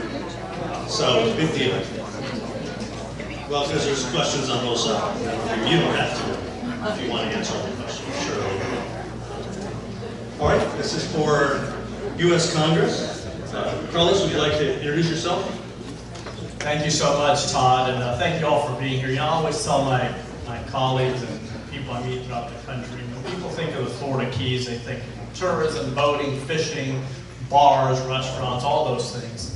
But I tell them that there's actually a vibrant community here of locals that really care, that really make the difference. And I see a lot of the people in this room. I remember a year ago, a lot of us were working together trying to help this community recover. And I'm just so proud to represent this community and proud to be here tonight to get to share some ideas with you. Thank you. Debbie. Good evening, everyone. Always happy to be with my family here in Key West. Thank you, Todd, for having us, and thank you to the panel. Guys, the sign's down. My name is Debbie Mucarsel-Powell, and I'm running for Congress in Florida's 26th district. And I'm running because the opportunities that brought my family here are disappearing so quickly, especially for families living in this district. My mother brought my sisters and I when I was 14 from Ecuador. I started working at the age of 15. I was very fortunate to get a scholarship, attend college, get a master's degree, and I've dedicated the past 20 years to working in this community to improve the lives of the families. So I'm very proud to be here tonight. Thank you, Todd. Again, and no, don't hold signs. Be polite for the people behind you. And Natalie, I heard your phone ring. Matthew. Wow. Welcome to you both. I have a question for the two of you. Florida has had two of the deadliest, most heinous mass shootings in American history in the last 2 years. In response, the state has passed, with acknowledgement to Representative Rexheim, the state has passed some restrictions on firearms. As a representative of our state, are you positioned to take a leadership, your position to take a leadership role on national gun safety? Will you do that? Debbie. This is, as many of you know, it's a very personal issue for me, and I've been a public advocate for gun safety and gun reform laws now for several years, not just now that I'm campaigning. I lost my father to gun violence, and I can tell you that it's not that complicated. We need the political courage, not when it's convenient, but when it's needed in this community. And I am 100% committed to doing whatever I can once I'm elected to pass universal background checks. My opponent voted against that back in 2015. And to pass legislation and introduce legislation so that we can ban automatic military-style weapons.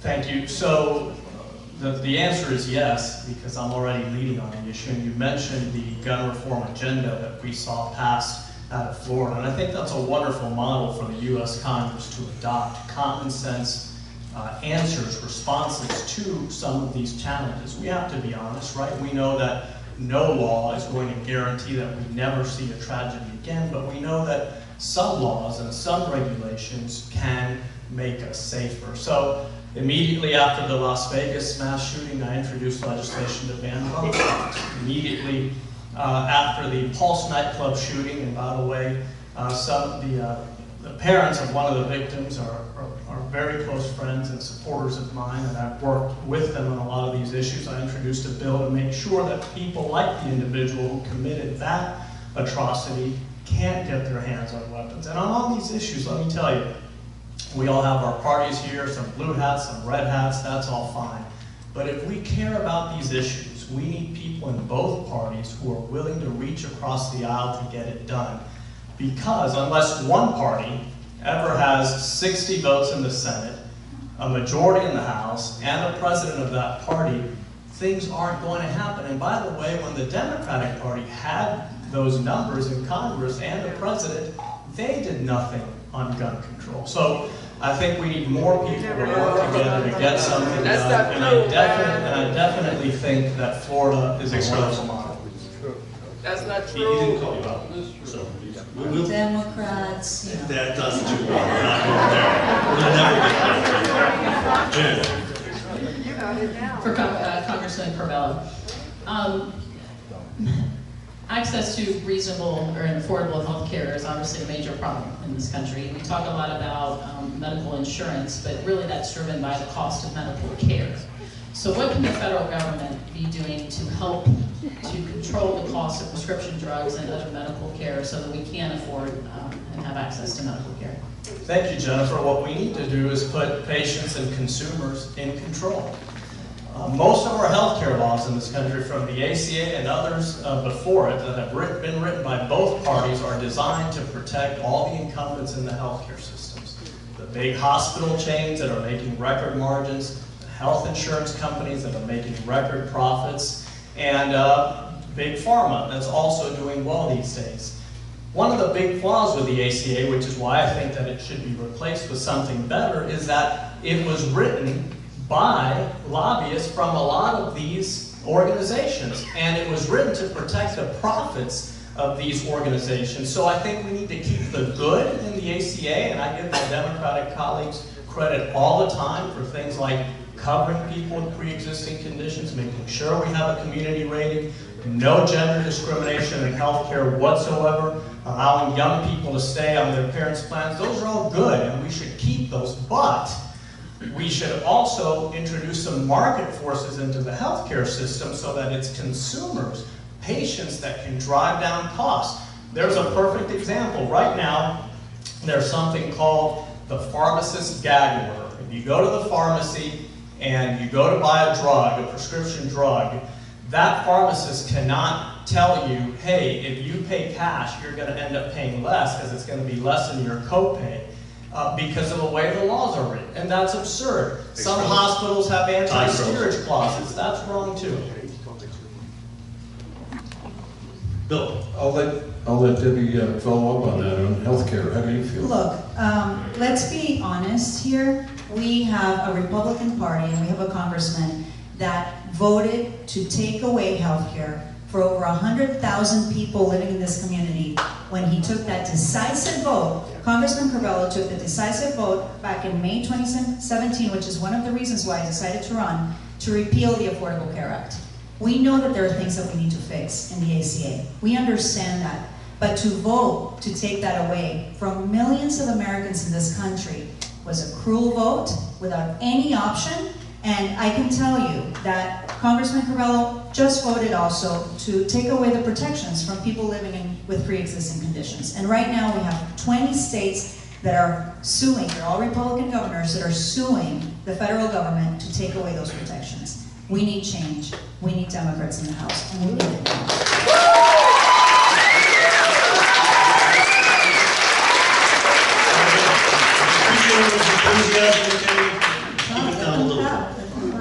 I understand. We're trying to, Carlos, you absolutely get to respond. You're just an all upset. Thank you, Todd. And look, first of all, my opponent oftentimes says that this is why she's running for office. I mean, the real reason she's running for this office is because she ran for state senate last time and the voters of this community rejected her. So that's why she's running for office.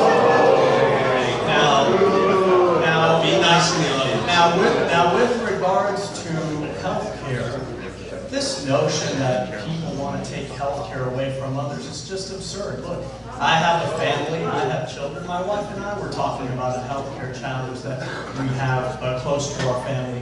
No one wants to take health care away from anyone. We just want the health care system to work better, to work for patients, not for everyone who's making a lot of money off of the health care system.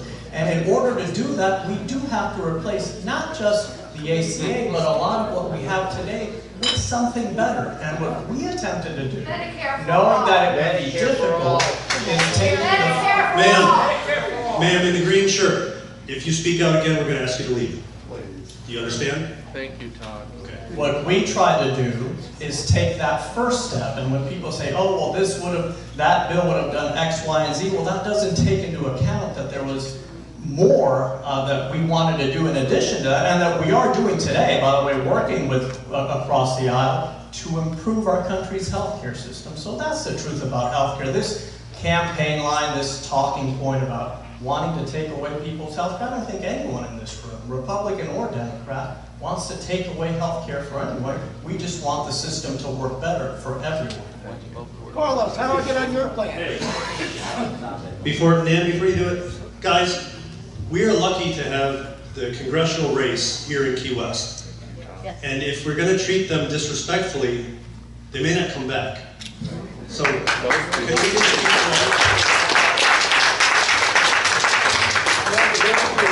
And Todd, let me say, I want to thank my friends and supporters in the room for staying quiet. This should be a dialogue, not a pep rally. That's what I want.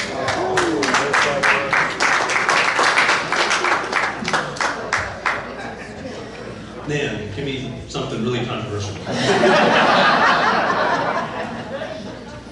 Congressman, I think it's fair to say that you're something of an outlier in your party on climate change and immigration policy. And you've worked really hard to pass an immigration bill, and friends in the Freedom Caucus made that pretty much impossible. Why should we return a Republican majority that can't get anywhere on those topics?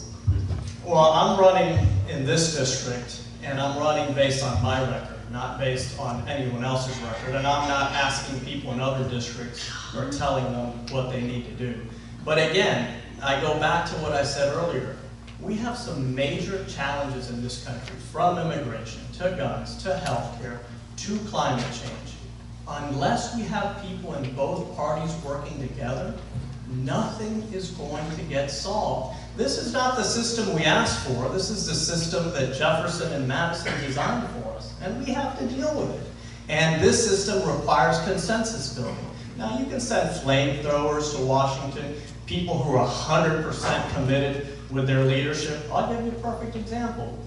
There's an opening in both parties when it comes to who's going to lead in the next Congress. I have not made a commitment to any Republican leader because I have a set of demands and reforms that I want to see in the House to make it more conducive to bipartisan work.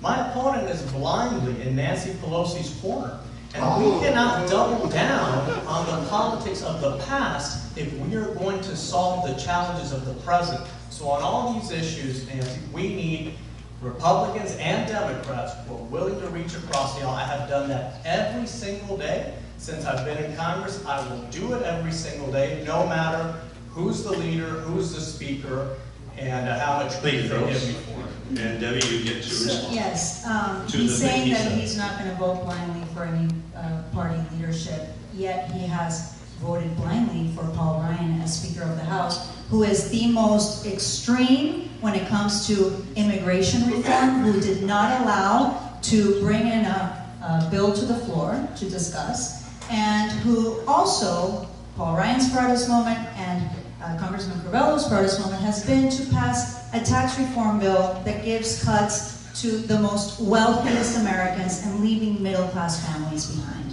So just look at the record. Don't say things that are not true. You have been supporting Paul Ryan time and time again. You campaigned with Speaker Ryan. You have accepted money from Speaker Ryan. So please, before you start accusing others of things, you need to take responsibility for the actions that you've taken in the past 4 years being our congressman. Respond close, but keep it focused on the Paul Ryan issue. That's what. Yeah, like I said, and she can't escape this, I mean, she'll try. there is an opening in both parties for leadership in the next Congress. And I have decided to use my leverage to try to make the institution better. Now, I have a lot of middle-of-the-road Democrats who are friends of mine. They're not supporting Nancy Pelosi for Speaker because they know it's not going to work. They know that Congress isn't going to do the things that it needs to do. And again, I don't think we should elect people who are doubling down on the failed policies and approaches of the past. I think we need to look towards the future and figure out how we can restore some civility, decency, and cooperation in our politics. And the only way we're going to do it, by the way, speaking of immigration, because it's the issue that... Let's let that be another... All right, I'll bring it up later. How about Paul Ryan and you? That was the question. Hey, Sloan. Well, call him on it. You call him on it. Call it on again. We'll get to it. I don't want to kick you out. That's all right. I've been kicked out of a lot of places. Trump lost the 26th district by 16 percentage points to Secretary Clinton.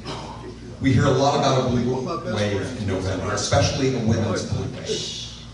You're in a tight race with the congressman. Are you feeling good about your race?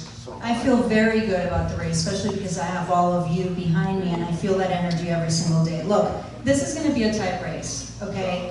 It's not an easy race, but we are working extremely hard. I have thousands of volunteers knocking on doors every single day. And we hear families across the district very loud and clear. They rejected Trump in 2016, and they're rejecting those hateful policies coming out of Washington, D.C., and we need a Democratic majority so that we can hold this administration accountable and have some check and balances to this administration. So I really want to thank, since you're asking me, everyone that's working so hard, knocking on doors and volunteering. I know that we can win. We still have 50 days ahead of us. There's a lot of work to do, but I'm very grateful to have Key West, my family, with me. So I'll bring up immigration since everybody wants to talk about it. No one's going to ask me how I feel? No, I actually would like both candidates to tell us what is your position on immigration and what changes. First of all, do you believe that illegal immigration is a problem? And if so, what are your solutions to solve it? Carlos, go first. And remember, guys, if you call up the other candidate, it goes back and forth. So it's up to you. Carlos. So yes, illegal immigration is a problem. And the main problem with it is that it's illegal. We need to promote legal immigration to our country. We need to have an orderly immigration system.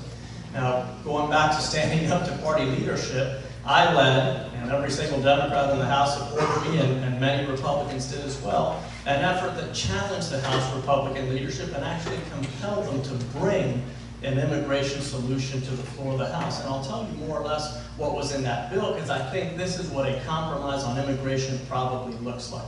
We had border security, $25 billion for border security. That was less than the Senate immigration compromise of 2013, which most Democrats supported. We had a path to citizenship for 2 million dreamers, young immigrants brought to our country as children, the people who I really believe are the victims of a broken immigration system. We had reforms to our asylum laws, because there's a lot of abuse, and we know that here in South Florida with regards to our asylum laws today. And in that legislation, we would have also ended forever the policy of family separation, barring any administration, this one and future ones, from ever adopting that kind of a deterrent tactic again. This legislation tried to marry two very popular things in Congress. Well, some Republicans, a lot of Democrats have been advocating for Dreamers for many years, and many Republicans, some Democrats have been calling for border security for so many years. This bill got 121 votes on the House floor, all Republicans, 0 Democrats. Exactly, 0 Democrats. There's a reason for that. As an immigrant, I pay very close attention to what Congressman Curbelo says he wants to do and then does. This is typical of Congressman Curbelo. He says one thing here when he's in front of all of you and then does something completely different. We had an opportunity to pass a Clean Dream Act and protect the Dreamers back in 2017. We had over 200 co-sponsors. Congresswoman Elena Ross-Layton was one of those co-sponsors. Congressman Curbelo did not sign on to that bill. Then he said he would not vote for any budget that did not include a resolution for Dreamers, but then he voted for the budget.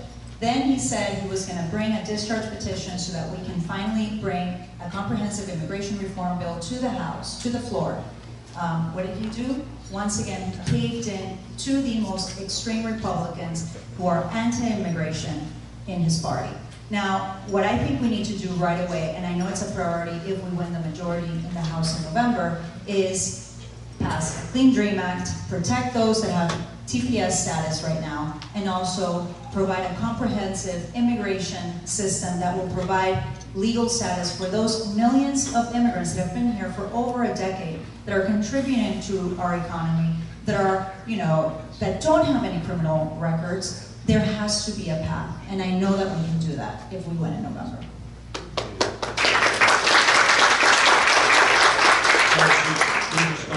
A couple things that she mentioned about me, and it's evident that she doesn't understand the concept of compromise, which is the big problem we have in Washington, D.C. today. The Senate cannot pass a Clean Dream Act. Not this Senate, not the next Senate.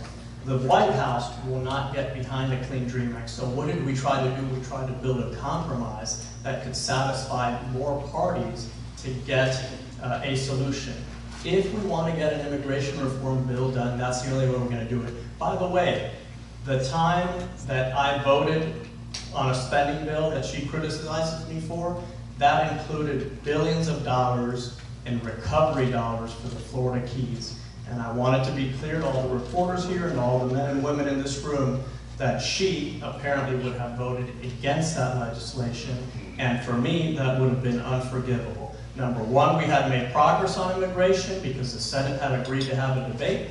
Number two, I was not going to vote against the Florida Keys getting those recovery dollars. Only one response. To that one point. Exactly. All I'm saying is when you say something and you do something else in Washington, D.C., people are paying attention. You said you would not vote for that spending bill, and then you did. That's all I'm saying. Thank you. Bill. Congressman Carvello, have you seen enough evidence to support impeachment of the president? If not, when do you think? Based on the evidence that I have seen today, there is insufficient evidence. However, there is an ongoing probe by Mr. Mueller, and I fully support that probe. When Mr. Mueller completes his investigation, he will have a report, and that will be the appropriate time for every member of Congress and every senator to reach a decision. It's something we should take seriously. Impeachment is one of the most powerful tools that the Founding Fathers gave us on the Constitution. Today is Constitution Day. Happy Constitution Day to everyone here. And we should use it very carefully. It's a tool that we have seen been misused in the past by a Republican Congress, divided the nation, created unnecessary drama in our country.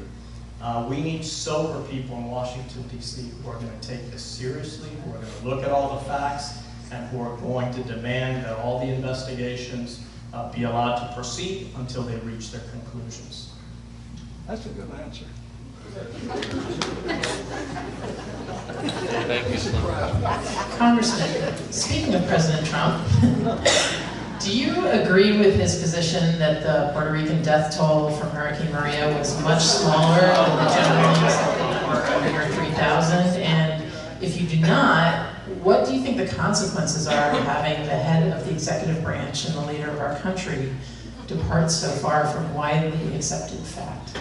No, I immediately criticized that statement, and I was glad to see other Republicans did so as well. Look, the president has a problem. He has really thin skin. He thinks everything's personal against him. So if someone says, oh, 3,000 people died, he thinks that they're saying somehow it was his fault personally, or the federal government didn't do its job. And the truth is, there are many reasons why Maria specifically was so difficult for Puerto Rico. Puerto Rico is a small island. It had a very weak infrastructure before the storm. It was obviously financially strained. And when a Category 5 storm hits a small island, It's going to be difficult. So what the president should do is accept the empirical evidence of everything that has happened in Puerto Rico, understand that anytime there's a natural disaster, there are lessons to be learned. We can always do better. We know that here. There was a good discussion about that just a few minutes ago here. So again, and this is my approach to this office. People ask me all the time, how do you deal with traumas? It's very easy. The same way I would deal with any president. When he's wrong, or if she's wrong, you call them out, you say it, you hold them accountable. If they're doing something that's good, that's right, that helps the country or helps our community, you get behind that. And that's the type of sobriety I really think we need in our politics today. How do we hold them accountable? How are you holding them accountable? I'll give you an example on environmental policy. He had a head of the EPA who was a complete disaster. And for months, a lot of Republicans and Democrats increased pressure on the White House, and we finally forced out Scott Pruitt, a guy who should have never been in that position. Not only is he reckless in his policies, but he's totally unethical. And in response to the administration's, in my view, misguided, wrong-headed environmental policies, what has Congress done? We are investing record amounts in environmental protection, in research, in making sure, yeah, look at the budget. There was a bipartisan budget agreement and all the money's there. So, you know, we can ooh all we want, but it's true.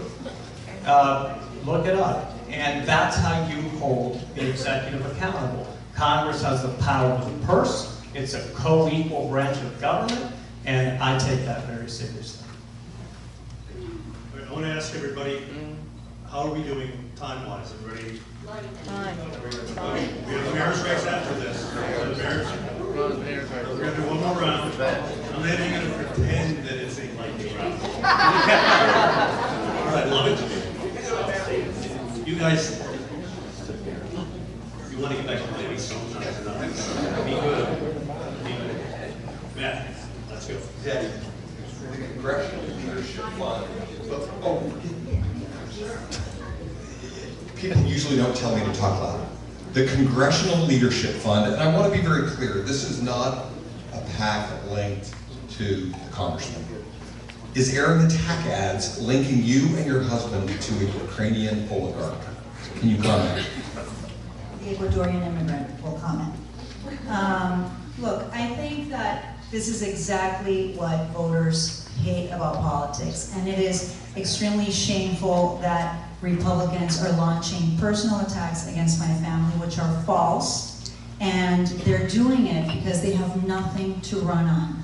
Their record is terrible, and they can't run on their record. They're trying to distract all of us from the reality, which is that they are sabotaging our healthcare system. They are passing tax cuts to benefit their contributors and special interests. They are horrible as it pertains to the environment. I mean, I don't have to tell everyone here these horrific images that we're seeing from our waterways or the toxic algae blooms. This is all connected. And so, thank you for bringing that up, because it's an opportunity for me to tell all of you that they're false, it's not true, and they're doing this across the country. It's a tactic, and they're using lies to attack all of us because they don't want to let go of these seats. Jen. For Debbie, if elected, how much time will you commit to spending in the Florida Keys and listening to the concerns of its residents? For example, would you be open to holding regular town hall meetings? I am absolutely open to holding regular town meetings. I would love to come as often as I can. I love coming down here. I think I've shown all of you for years, not just when I've been running, but even in between. I think that it's extremely important. You know, the job of a representative is to represent you.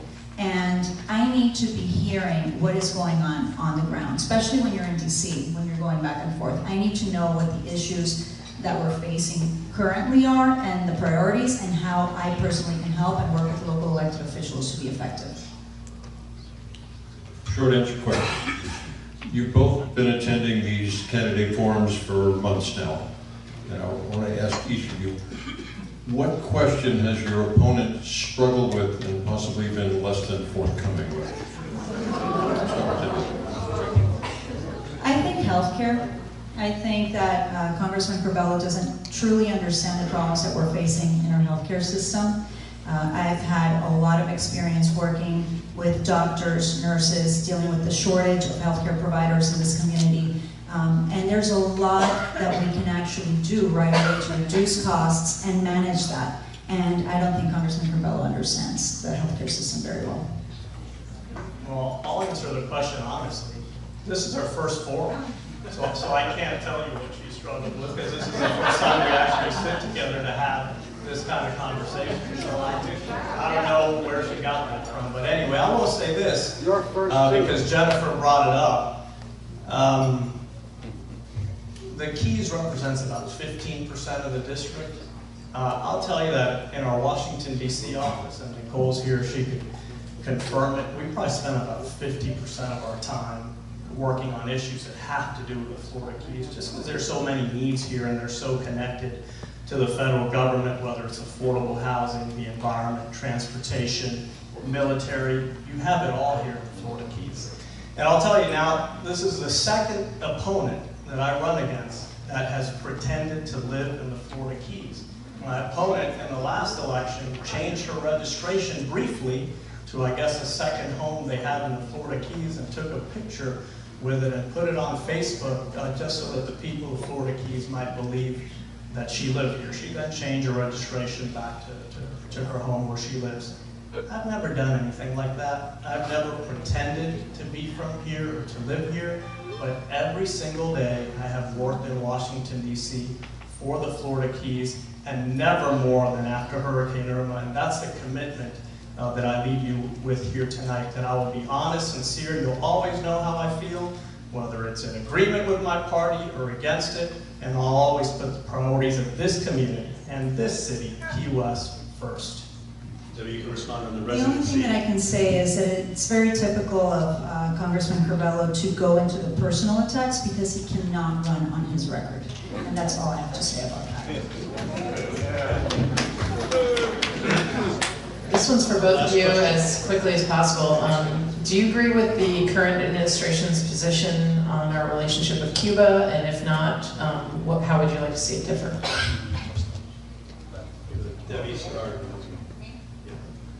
Look, I have a lot of very close friends that had to leave Cuba under the Castro regime.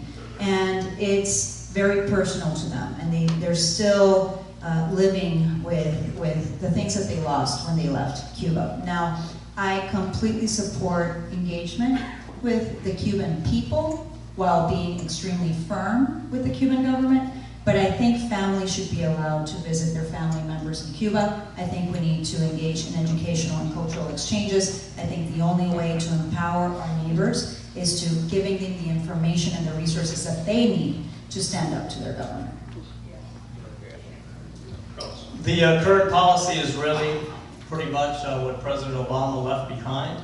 I think we have a lot of agreement there. We need to hold the government accountable. You saw this administration try to do that. They blacklisted certain government-owned companies that are owned by the Cuban military and Cuban state security.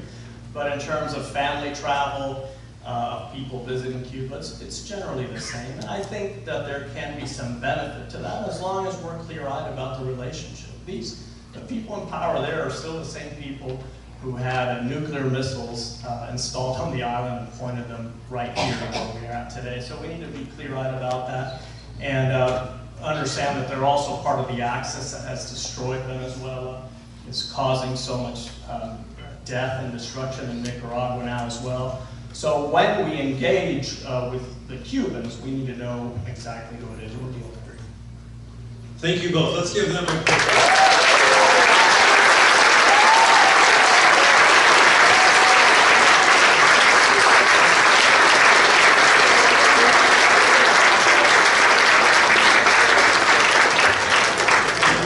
candidates come up.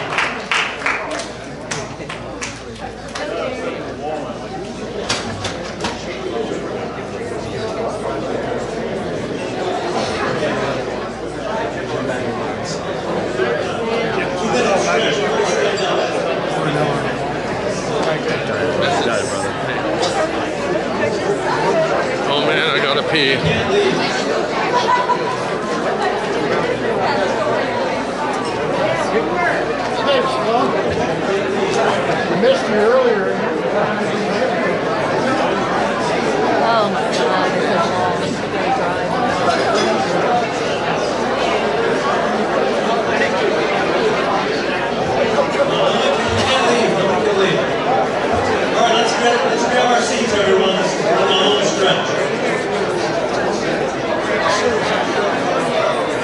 everybody,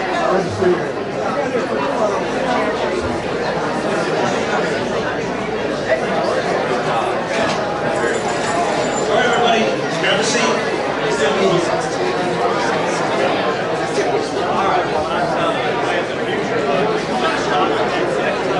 Have a seat, everyone. Grab your seats. They're in the back. Quiet down. Here's a little FYI as well. I got a text from a very senior county administrator.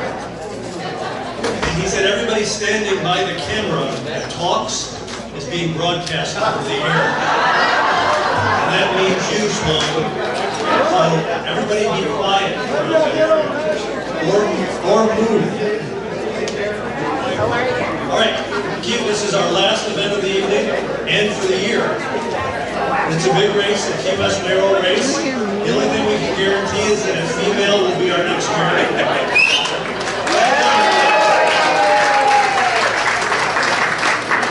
So let's get the introductions over. Margaret, who are you? Why do you want to do this job? Quiet down. Quiet down, everybody. I'm Margaret Romero. I'd like to be your next mayor because I would like to focus on community and doing the right things for the right reasons, regardless of any type of affiliation. I'd like to make sure that as a city, we are fact-based, which means I want to focus on financial responsibility, accountability, community focus, transparency, and sensible solutions based on data, not just emotions or wish list. I ask for your vote in the election. Thank you. Thank you, Margaret. Terry. Oh, thank you. I'm Terry Johnston. I was born in a small town in Iowa of about 900 people. I went to college on the first athletic scholarships that were given to women in the United States. I graduated and then I spent the next 24 years in corporate and international marketing and sales. But most recently, for the last 22 years, I've been a small business owner. I am prepared, I'm qualified, and I am ready to be your next mayor of Key West. Yeah! Matthew. Thank you, Tom. Do whatever you want. You heard him. I'd like to put a question to both of you, and forgive me for reading it, but I want to be, I want to put it rightly. That means it's going to be really rapid.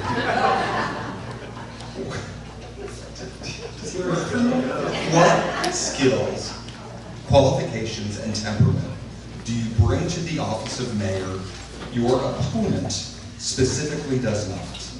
Please give examples to support your answer. I'll start. Well, first of all, what I bring to the dais is a sense of team building and consensus building. And I think that that's so important. I've got 8 years of experience serving the city of Key West, and I had a very successful 8 years of bringing forth resolutions, of being able to give and take with the other 6 commissioners to accomplish things in Key West. And I think that's one of the skills I'm going to bring. The other skill I'm going to bring is a sense of humor, because in public politics right now, you've got to have a sense of humor. The third skill that I'm going to bring is really a sense of community. I am out there in the community. I'm working with children in the community. I'm working with businesses in the community. I'm a small business owner. I understand the stresses and strains of a small business owner in Key West right now. And I'm going to work with the residents because I also understand the strains of being a tourism-driven market and the impacts that they can have on the residents of the community. Yes, what I bring to the table will be not only my hometown experience from a small business family, but also my corporate experience. And that was where I was extremely successful in bringing teams together who were not on the same page at all, and helping to define where they had things in common and what issues they had to focus on. I was very successful with that. At the current time, I am very up to date on just what financial issues and concerns we have and how much money we have in our budget and what we can do with those things. I want to make sure that we stay community focused. I have an extremely good relationship with our employees in the city across all departments. I have established relationships throughout the county, especially with our emergency management teams, as well as relationships across the state, our lobbyists, as well as our folks up in Washington. And I would like to intensify those relationships for the betterment of our community. For Terry, an improved and potentially pedestrian Duval Street is a large part of your campaign platform. That's one of those issues that we talk a lot about, but nothing ever seems to happen. We do studies and nothing ever happens. So what would you, first of all, what is your vision for Duval Street, and what would you do differently if you're a mayor to try to make it actually happen? Well, I think it's going to happen just by the fact that we have a new commission that's coming up, a very exciting commission that's willing to try new ideas and new techniques and not always handle situations the same way that we have for the last 30 years. My idea really is to start a pilot program, and we'll start a pilot program in about 3 blocks, and make it very enjoyable. You know, bring tables out, bring art out, have some music, and let people enjoy the beauties of Duval Street. What we're going to do with a 3 month in a pilot program is we'll be able to tell whether it has any impact on the commercial properties around and whether our residents enjoy it. We're a local community, and we hear the results of things that we try, and I think we'll be able to figure that out very quickly. But what I'm most excited about is a brand new commission that's willing to try new ideas and new techniques that we haven't for about the last 25 years. Yeah. Question, we'll start with Margaret, but for both of you. Cots Homeless Shelter, 15 years at the sheriff's headquarters. The sheriff says it needs to go. County Commission has said they can't support it there. City Commission has just been kicking it down the road for the last 15 years. Where should it go? What should it be? Should it be a full-service facility, 24/7? Should it be basically a cot and a hot, you know? What should it be? Start with Margaret. You're absolutely right. That issue has been kicked down the can, or the can has been kicked down the path, I guess I should say, for many, many years. And I am one of the few people on that commission who in the last couple of years has said, what are we going to do? We cannot have another situation where you face lawsuits similar to what has happened with the prior duck tours, where we just didn't handle it right. What should it be? It should be something that is an overnight temporary shelter, not where people stay for years at a time. I've heard that some people there are working. Let's charge them a fee for the time period that they're there. I think that the county has been very good with us. Would I like to see it stay at the sheriff's site? Well, yeah, but we've been told it's not going to work. Just like the city made mosquito control leave, which put a burden on the county, we have to move out of the sheriff's spot. Quite honestly, I'd like to see something done close to the Easter Seals property. Or we do have an acre of land near the steam plant, but a lot of people don't want to see it go there. But that is one of the spots where it meets the major criteria that were defined by a city planning director years ago. So we need to look at all the facts, make some decisions, and move forward. But yeah, basic necessities, social services provided by others. Thank you, Bill. This issue is near and dear to me, and basically we have not kicked the can down the road. When I was a city commissioner in 2014, we had a hard-fought debate on the location of COTS, as you might be able to imagine. And we won on a 4-3 vote where we placed it at Easter Seals. In fact, we had drawings for Easter Seals. We worked up a temporary shelter for Easter Seals that met the wind codes and was above base flood elevation, so we didn't kick it down the road. After Irma, the current city's commission made a decision to now take that property that we had COTS planned on going and making it affordable housing. Now, 2 very important issues, obviously, and you can't say one's more important than the other one, but we did have a location. The sheriff wants to build affordable housing on his property. We have 104 units of affordable housing going up on College Road. I'm not sure why we can't make a swap and put the affordable housing that the sheriff wants into our 104 units that we are going to build on the mosquito control property. I think there's a lot of ways that we can negotiate here and still have a shelter and still build affordable housing. The city also owns other parcels of property on College Road, such as where the SPCA is. I know we've talked about Bayview and putting the property there, but the county has clearly said no to that. But I think we've got options where we can create a viable, humane COTS for those people who are less fortunate than we are right now. This is for each of you or both of you. What initiative that you specifically proposed and saw through are you proudest of from your time on the commission? I'll start, and that's pretty easy. It's residential recycling.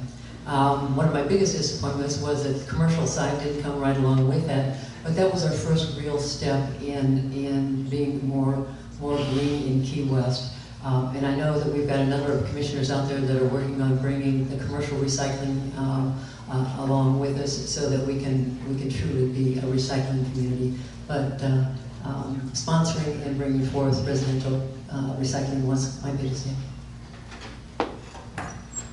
One of the things that I'm very proud of is that I have finally got people listening to the need to preserve the current stock of affordable housing and trying to transfer some of the short-term rentals to affordable housing with a program called Save Our Affordable Rentals. It takes a couple of years to build new housing, and if we can give tax incentives to those who are truly landlords renting affordably and do it as a look back, why shouldn't we capitalize on that effort first and then start doing creative things along the way? There's a real quick thing that happened my last time up. I'm very proud of the fact to say that the new ambulance that the city has ordered does have the automatic lift feature to help cut down on workman's compensation claims that a lot of our firefighters are dealing with, having to lift some of the patients that have to be lifted into those stretchers. So it's just a small thing of $17,000, but it's going to make a difference for workman compensation, better services to our customers, our clients, our citizens, and it was the one that everybody voted on unanimously with absolutely no debate. Thank you. A question to both of you. Some in Key West see tourism, by far our biggest industry, and quality of life as a binary choice. Visitors versus residents. One defeats the other. Where do you see the balance? Terry first. Well, first of all, there has to be a balance. I think there's a worldwide pushback right now to what I call tourism fatigue. And I think it's very valid. Tourism certainly has an impact on residential life in a very successful tourism economy, and we are certainly one of those.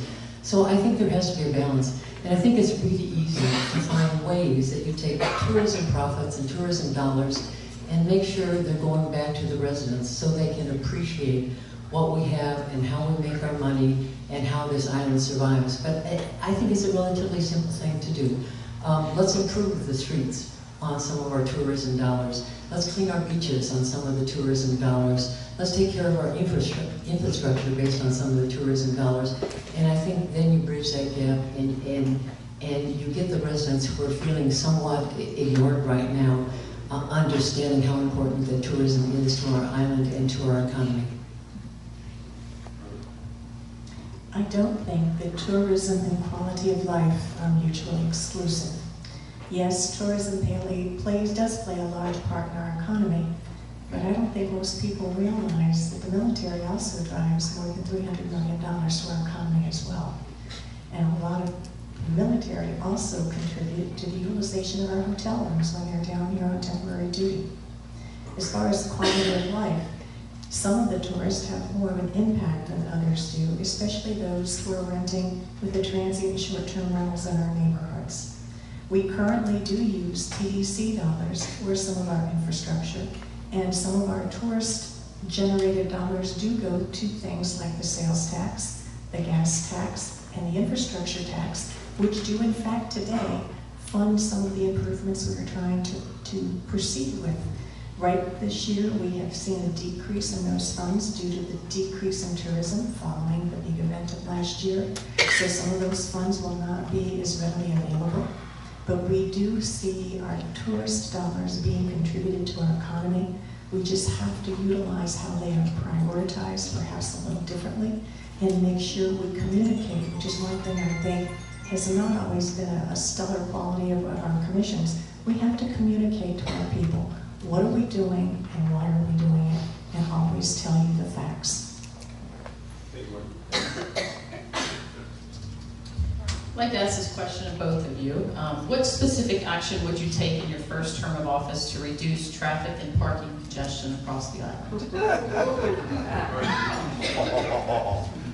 Okay, we can keep on laughing on this one, but it's something that's very pragmatic and very practical. I have sat through multiple of the community meetings and special meetings on the alternative transportation and such. And the first thing I would do is I would make sure we build that 120 space parking garage that was supposed to be built. Okay, when Gary was a commissioner, we were supposed to have the fire department, city hall, and a parking garage downtown. It would be so practical to put that 120 space garage there. It's on the Duval Loop. We would have employees be able to park in it, take the loop to their destinations downtown. It would preclude the tourists and the locals from driving around and around. They could park there. It would be available for certain parking for the bed and breakfast people that are in that neighborhood. And guess what? It would drive revenue because parking does drive revenue in the city. And we could probably also put something in there that says that could be one of the spaces where the people with residential passes could get their 4-hour free parking to go downtown. So I think that's one of the first things we would do. It would fit nicely into the plans, and that would be the start that I would make. Well, it's a pretty simple project to reduce traffic and congestion and parking issues when you have less cars on the road. I mean, it's just a simple fact. So what do you do to get less cars on the road is you provide alternate forms to get around the city. Those alternate forms to get around the city are by bicycle and to have safe, dedicated bicycle lanes and to have safe sidewalks. I mean, we're a community that draws an incredible number of tourists who are all used to biking and walking. I don't know why everybody has to have a car. So we offer them alternative forms. We take that very successful Duval Loop and we add to that to bring our working class people into the community without a car or a scooter. And we simply reduce the number of cars that are in Key West. Talking about traffic here. Coming up this Thursday night, DOT has a public meeting at the Marriott Beachside regarding the reconstruction of the Calkee Channel bridges. Beginning in about a year and a half now, they're going to do a $3.2 million project to reconstruct both of those bridges. For 16 months, it's going to be one lane in, one lane out. One lane in, one lane out. I think everybody knows what that means. What can you do to plan for that and accommodate that? You have 16, well, we have a year and a half now before it's going to happen. It's going to be hell. Well, I think one of the things you do, Bill, is you work with the Chamber of Commerce and we start maybe changing some flexible schedules here for people who work. I think this is a wonderful time to ride share because you really, truly do not want to be out on the roads under those conditions. But I think that we work with schedules. I think that we can help people get in at varying times of the day. But we just prepare them to. You know, we got through North Roosevelt Blvd. It wasn't the most wonderful thing in the world, but we got through it. And that was as major of a construction feat as Calkee Bridge. So I believe we can get through it with some solid, realistic, common sense planning. First thing we have to decide on is what is the message we want to send out. And not only the Chamber of Commerce, but we also have a very active Key West Business Guild. And we have the Attractions Association, we have the Lodging Association. We have to pull together all of the major groups in this town to say, what is your problem going to be with this? We have to define some solutions and do this in enough time that we meet with people with the DOT, though we do have relationships established, and we're going to have to push them even harder on this one to decide what do we want the plan for ingress and egress be for this city, and what times, what demographics and what people do we need to serve, how we're going to do it. And again, the thing we really have to do is communicate with our public, not only here in the city, but those who come to work and play in our city as well. So again, I'm going to stress communication, education, but on the front, involvement by all concerned. This is a question I'd like both of you to address. Is it the city's responsibility to provide or subsidize workforce housing, or is that the responsibility of employers? You know, we're seeing hotels selling for $500,000 a room and up. So, and you know, even with some downturn in Irma, there's still pretty high occupancies.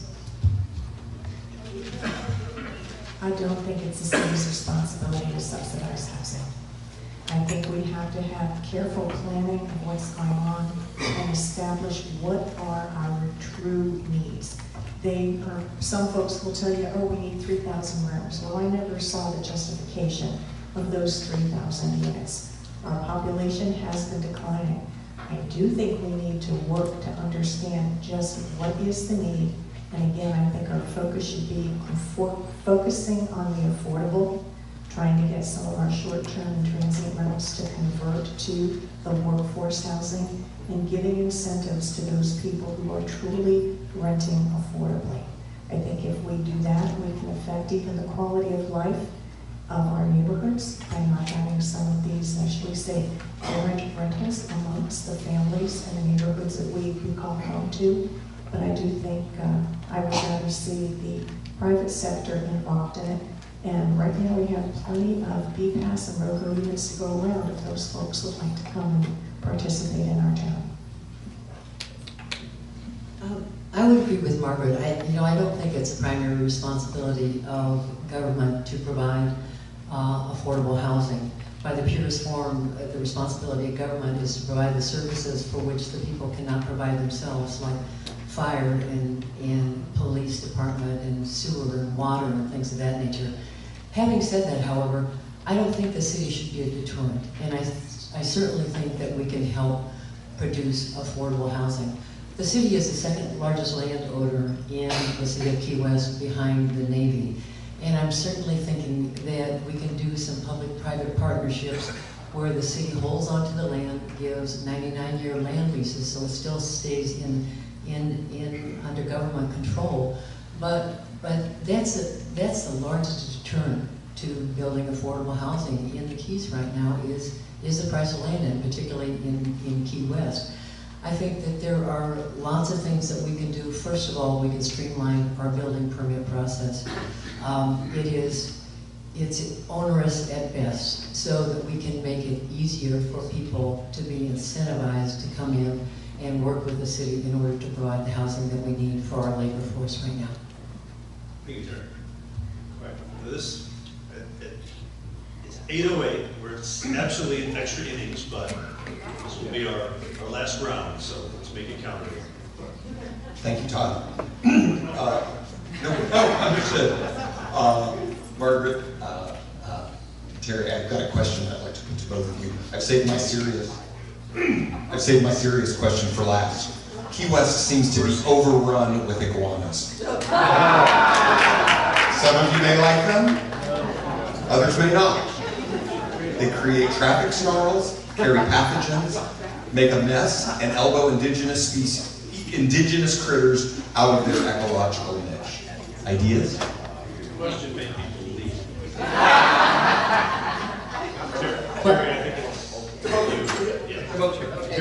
Well, actually, it's interesting you say that because we just contacted the iguana hunter. You see that little picture in the Citizen, and we had him brought out, and we showed him the size of the iguana in our back tree, and we thought he was going to wrap that aluminum around there so that once the iguana came down, you can't get back up. His solution was, well, ma'am, he said, you have neighbors really close to you, and I can't get a clear shot at him. So, with that said, we do have too many iguanas. I mean, at times we have too many chickens, and I would love to see a humane way in order to eradicate some of them from the city of Key West. What that is, Matthew, I don't know, but I would certainly like to do some research and find out what that humane way is, because I know other communities must have done it in the past, so we don't have to reinvent the wheel. As a matter of fact, I went to the FWC seminar that was held at the Marriott a few months ago. They have placed a biologist here in the Keys whose specialty this will be. There are ways they can be trapped. They have no natural predators. The thing that you have to do is try to make sure, if you want to trap them, if you will, in some of the feral cat traps that some people use, they can then be taken and someone else will dispose of them for you if you trap them. Lots of red flowers or something and certain fruits that attract them. There are also a group of ladies in town called iguana mamas. And no joke, and these people are being, they are working with the city, because in the seminar that I attended, I got a city together with the people at FWC. There is something called, oh now I'm going to forget the term, but it's called mulch mounds, MULCHMOUNDS. And they have found these effective for the iguanas will burrow into these mulch mounds that you can put on your own properties. That's where they lay the eggs, and all you have to do is get the eggs out and flood them out, break the eggs, and they don't hatch. So that's one way of deterring the population. If you don't want to destroy the eggs yourself, put them in a plastic bag and dispose them with your garbage. Feed them to the fish or something. But I think we need to work closer with FWC, and again, provide more education, humane ways of trapping them, and then they can be disposed of from there. Yeah, I'd like to know, we've gone in about 15 minutes, we've gone from presidential politics, healthcare, farmland workers,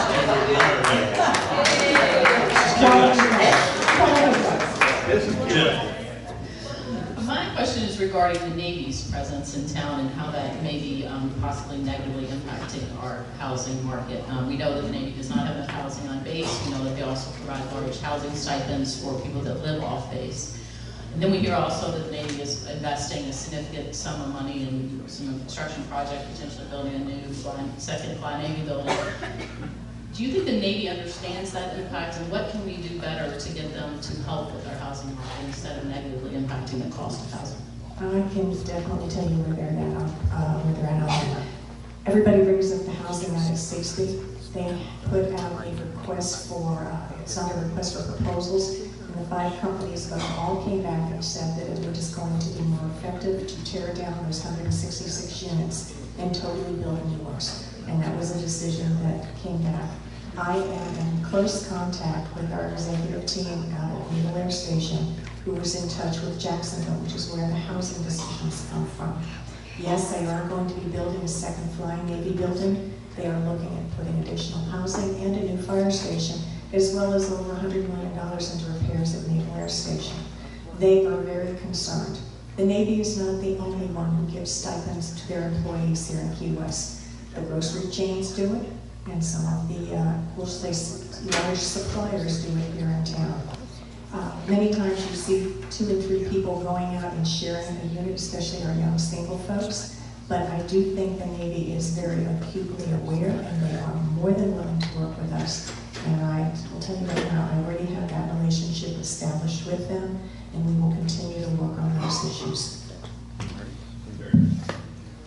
Well, the short answer is yes, they are responsible and shared in our affordable housing issue.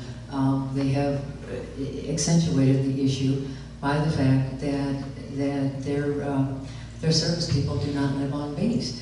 And I think it is their responsibility to step up to the plate. They've got 18 acres out there. They've allowed 166 units of single-family housing to fall into a state of disrepair. So yes, they have certainly changed the entire horizon for affordable housing in Key West. As I mentioned, they've got 18 acres to build on out there. They don't abide by any building code. They don't have any density issues. They don't follow any of the same rules and regulations that we have to abide by when we build in the city of Key West. So they are certainly very right to help us out in that situation. we're a small community, and we all need to work together and take responsibilities for our actions or inactions. And I would say that the Navy certainly is responsible for helping us work our way out of this affordable housing situation. I want to say this round has been a love fest compared to the congressional discussion. But I'm interested in knowing your views, each of you. What differentiates you? What separates you? Well, you know, first of all, let me say this, and this is just a diversion, Bill, but I don't think you should be in politics unless you can stand up here and run for office on your own laurels and have your own ideas and your own solutions to problems. So when somebody said, you know, why are you different, or why are you... Margaret and I are very different. I mean, we approach things differently. It's not to say that it's good or bad or more successful or less successful, but we approach things a little differently. I'm more of a consensus builder and a team builder, and that simply comes from sports. I mean, I spent my whole life in team sports, and that's the only way I know how to function. Plus, I had 3 sisters, and we only had 1 bathroom. So, you know, you learn to live and negotiate and accommodate, and what's most important to me is that we get there, we get results, everybody, you know, is left whole, and that we accomplish what we set out to accomplish. We've got lots to do in the city of Key West, and we cannot do it by fighting and bickering and disagreeing and standing your ground. We've got to do it by negotiations, by accepting new ideas, by accepting other people's viewpoints, and getting there together and lifting somebody up along the way. This is something Terry and I do have a lot of similarities on. She talks about consensus building. This is what I did as part of my corporate career, which was to bring people and companies together, whether inside of IBM or 2 separate companies. The thing was to get people together to discuss it and to find common ground to go forward. One of the things I was also known for is always coming up with a creative and innovative solution for things. One of the things that I would do as mayor is to make sure that the community is heard and listened to, and that includes everybody who comes before the podium, as well as everyone who sits in a commission seat. I will strive to make sure that all people are heard, so that when we make a decision as a dais, everyone has spoken, contributed their facts, and make sure that the decisions we make, everyone has contributed to. And I will not handle things the way that some predecessors have done, where various citizens and people on the council were cut off, because we did not have thorough discussion so that all of the facts could get out. And it's only when we have those facts can we do what is best for the community. So I pledge to you communication, continued community meetings, continued responsiveness to your emails and your phone calls, and respect for every individual, whether they're on the dais, in the community, or at the podium. Respect and going forward together in a cooperative and innovative manner. Time's up. I really hate to say that anything you talked about getting cut off.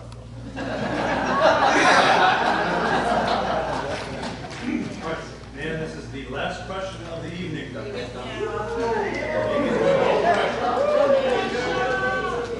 Well, I'm going to bring this to something that's very close to my heart as somebody who lives here and who uses a bicycle as my primary form of transportation. And it's true, it's a great place to bike in a lot of ways, but it's also one of the most dangerous places in Florida to bike. Both my husband and I have been hit by cars through no fault of our own while on our bikes. What specific steps would you take to make this a safer, more bicycle-friendly community? They're already being taken, Nancy. We have met as a group for about the past year, and we have a master bicycle plan coming up in front of the City Commission. What will be the real key is if the City Commission has the political will in order to pass it.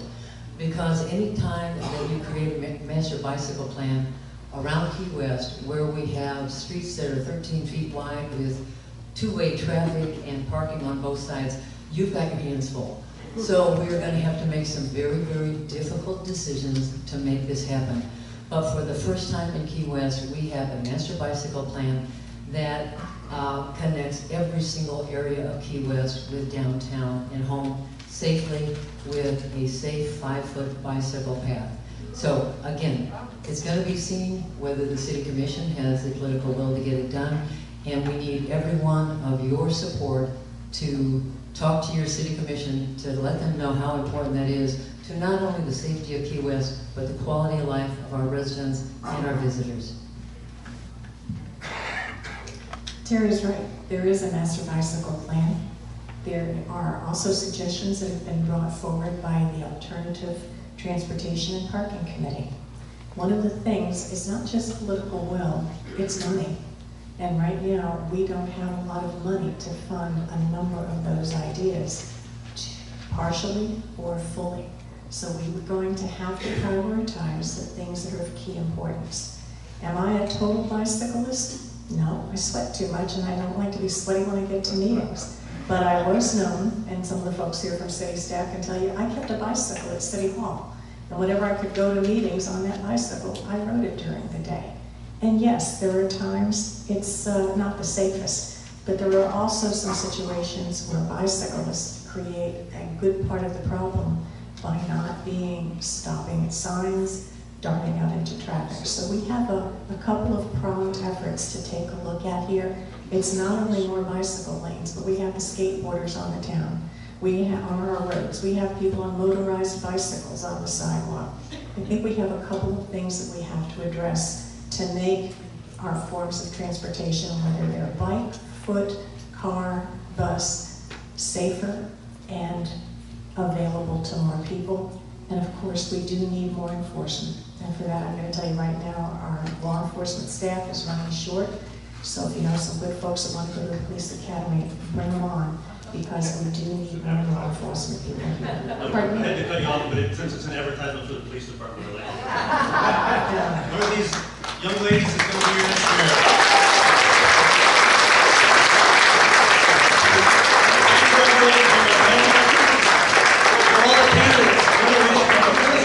Donation tonight.